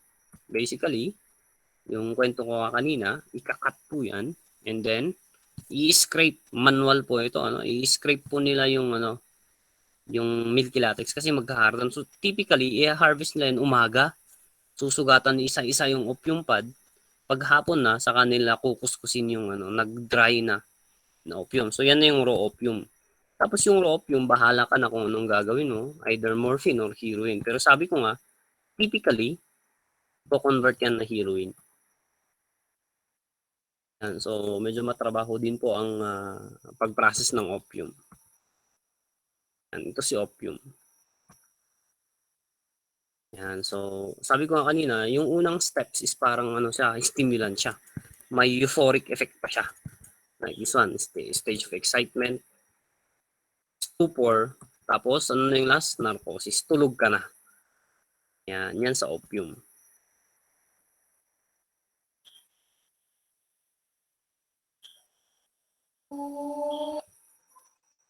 I'm going to skip yung mga videos kasi baka makulang tayo ng oras. Ito yung opium war sa China. Cultivation of poppy, the base crop for opium and heroin in Afghanistan, is higher than ever. That's according to a new report by the UN Office on Drugs and Crime. Here's the office's head, Jean-Luc Lemehu, at a press conference in Kabul. The 2013 year, where we have witnessed absolute record in opium cultivation in Afghanistan, 209,000 hectares, as the year of the paradox. The report blames factors such as high opium prices and a lack of Afghan political will to tackle the problem. Okay, so basically kasi sa Afghanistan, parang kumbaga sa norte, mga upland vegetables ang tinatanim. Typical mga potatoes, carrots, cabbage yan. Sa Afghanistan, ganun din. Ang normal na tinatanim, opium talaga. Kaya nga number one producer. Kasi ordinary farmers plant opium. The reason behind is, it is one of the easiest to harvest, I mean to cultivate, kasi it does not require a large amount of water. Eh, yung mga places sa kanila, usually mga desierto yan eh. Mga dry areas yan. Yan ang sitwasyon nila pagdating sa opium. Opium is well known all over the world as a source of narcotic drugs like heroin and morphine. Apart from the narcotic drugs, opium products like morphine and codeine are used in various medicines, analgesics, cough syrups, etc. In traditional Indian medicine also, opium is used in some Ayurvedic medicine. Mandsaur district of state Madhya Pradesh is famous for the cultivation of opium. Department of Narcotics allots license to farmers to cultivate poppy plants and to produce opium for government. Seeds of poppy, locally known as khaskhas, are sowed in the month of November. By February, the poppy plants are fruited enough to yield opium. At this time, farmers do rituals and pray for the good yield, and then collection of opium starts. Two special handmade instruments are used for opium collection, Naki and Sarapla. Naki is a claw-like instrument made of 3 to 4 pointed blades tied together in such a way that only a sharp point of blade is left bare for incising the poppy. Taking incision over the poppy is an art. Incision is taken in such a way that all 4 claws equally penetrate into the skin of poppy fruit and full-length incision is taken. Okay. So ito po yung process ng kanilang pag-harvest sa opium. So that's the opium poppy plant. Yung pod niya, yan po yung parang pinaka-fruit niya. Diyan nila i-exude. Okay? Diyan nila kukunin yung source na opium poppy. Okay? Yan. So this is in Afghanistan. Look at the background, di ba? Yung harvesting ng opium is hindi po minsanan. Okay? Kasi pag maganda yung pagkat sa opium, mabubuhay pa yung opium poppy. Ibig sabihin nun, pwede ka ulit mag-harvest. Kasi once na kinat mo siya, hindi masyadong deep, not too deep, not too shallow, hindi natatamaan yung core ng opium pod, maghihil ulit yung opium, pwede ka ulit mag-harvest. Yan, ganyan kaganda yung opium. Yan. Okay, so yung isa, syempre yung scraping na siya. Okay, pag mag-scrape ka na, yan na yung kukolek mo na yung raw opium. And ang kagandahan sa opium, sabi ko nga, ganyan yung seeds niya. Madaling mabuhay. Hindi mo kailangan ng maraming tubig. Unlike yung palay, di ba? So pag pagpipilian ko kung palay or opium, syempre, ito yung pinaka-available na pwede mong itanim. Tsaka mahal pa ito pag ibebenta. Okay? Tingnan natin, narco-terrorism. Syempre, controlled po yan ng mga armed groups. And remember, Afghanistan is the #1 producer of opium in the world. Okay. So these are other details. Skip na natin. Basta ang importante natin, opium is king in Afghanistan. So ito yung mga province na majority yung production is very high. Ginagamit nila yan. Yung pinagbentahan, pambili ng armas. That's in Afghanistan. Imagine 90% of opium is produced in a single country around the world. Ito yung mga effects ng opium. Basically, pain reliever siya. Meron siyang analgesic property. Kaya pag nanonood kayo ng mga movies sa American soldiers pumunta sa Afghanistan, may tama siya, pinainom sa kanya yung opium poppy. Mga movies. Okay? So, ito yung mga ibang terms associated with opium use. Yung pinaka-common is yung panocha. Yung street name ang tawag sa mga ito. Okay, so we are done with the opium. The next drug is morphine. So remember, morphine is discovered or extracted from opium. So right after the discovery of opium, matagal na kasi yung opium na yan. Then several chemists Okay? Or even pharmacists tried to extract a stronger component of opium. And yung pinaka-successful nga, sabi natin, remember this morphine is 6 times stronger than opium. Ganyan po kalakas yung morphine. Okay? And sa board exam, yung lumabas po sa morphine is yung word na soldier's disease. Okay?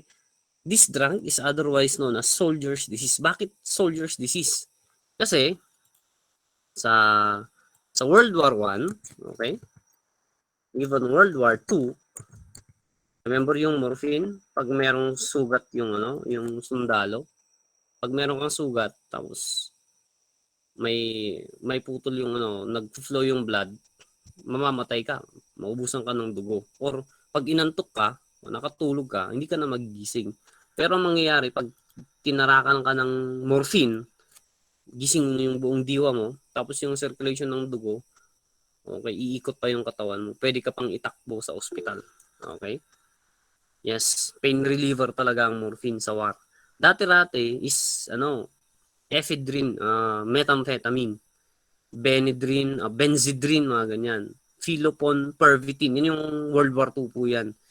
Yan. Commonly sa World War I, yung morphine talaga. Hanggang ngayon, standard issue ng isang medics na sundalo is morphine. Okay? Kasi napaka-potent talaga yung effect niya.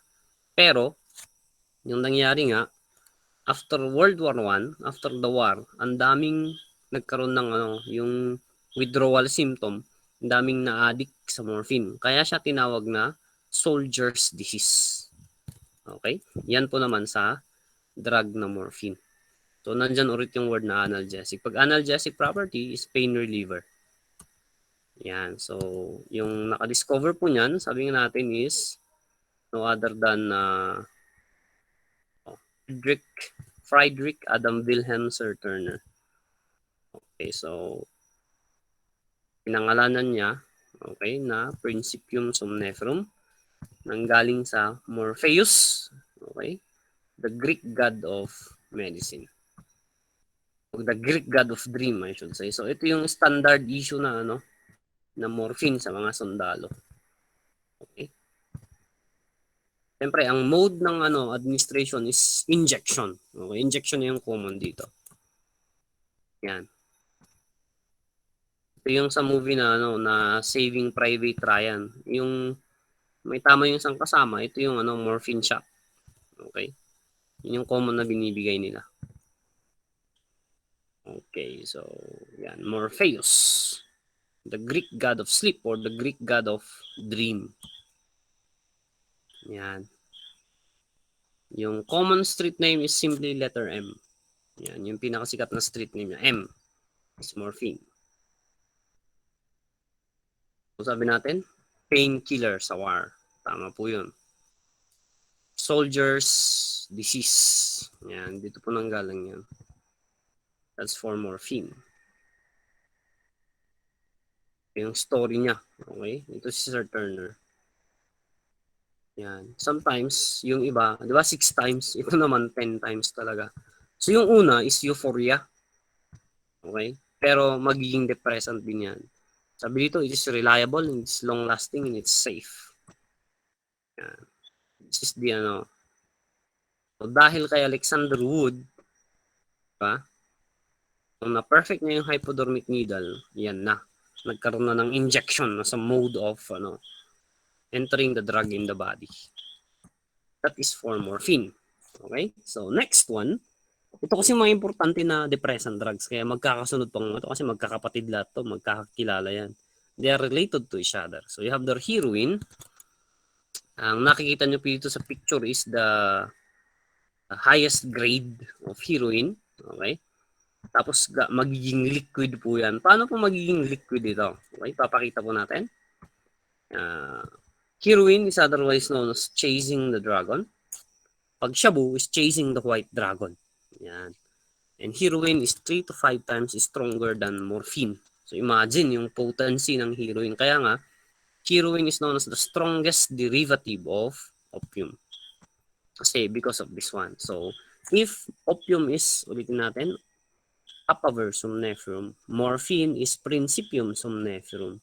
Heroin is diamorphine or diacetylmorphine, indicating that this drug came from morphine or came from opium. Yan. Yung pinaka common na street name is H or big H. Even the word black tar or brown sugar. Yan. So, heroin. Sabi natin, yung user ng heroin is junkie. Okay? Junkie po ang common term. Okay? So, sabi natin is using a tourniquet. Ito yung mode of transport nila. Okay? This is a drug mule.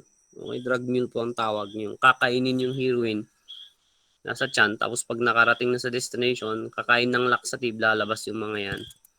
Okay, malaking pera po ito, mga transporters natin ng drugs. So, ang mangyayari po dito is, itong powder, okay, dadagdagan po, sisindihan po ito, okay? Sisindihan po yan. Imimix po ng, solution, typically 5% hydrochloric acid, or 5% HCl, para ma-purify, tapos susunugin po yan, sisindihan sa ilalim sa ilalim. Ay, nandito yung picture niya. Magiging liquid yan, i-convert na yan, tapos pwedeng i-sniff yan, or yung common is i-inject. Ito lang yung problema. Ang tawag dito is tracks or injection marks. Ang pinaka-obvious manifestation ng heroin addict or heroin user or junkie is the injection tracks or injection marks. Pag marijuana user ka is the bloodshot eyes. Pero pag heroin, ganyan po. Kasi injection po ito na mode. Okay? So, ito yung sabi ko kanina na tourniquet. Okay? That is for the drug heroin. Napakabilis. In 7 seconds. Intravenous. Okay? 7 seconds. Pasok na kaagad yung effect niya sa katawan mo. That is injection as a face. And sometimes, using injection, okay, ang tawag po dito is skin popping. You're going to pop the skin. Okay? Cut it open. Okay? That is for the drug heroin.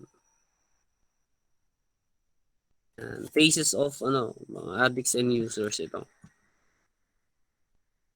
Yan. Okay. Maganda talaga is yung marijuana, di ba? Before and after. Yung mga iba pangit, pero yung marijuana seryoso, nung nag-take na, okay na siya. Sometimes marijuana or cannabis is common street name is weed talaga. Okay. So that is for the history of heroin.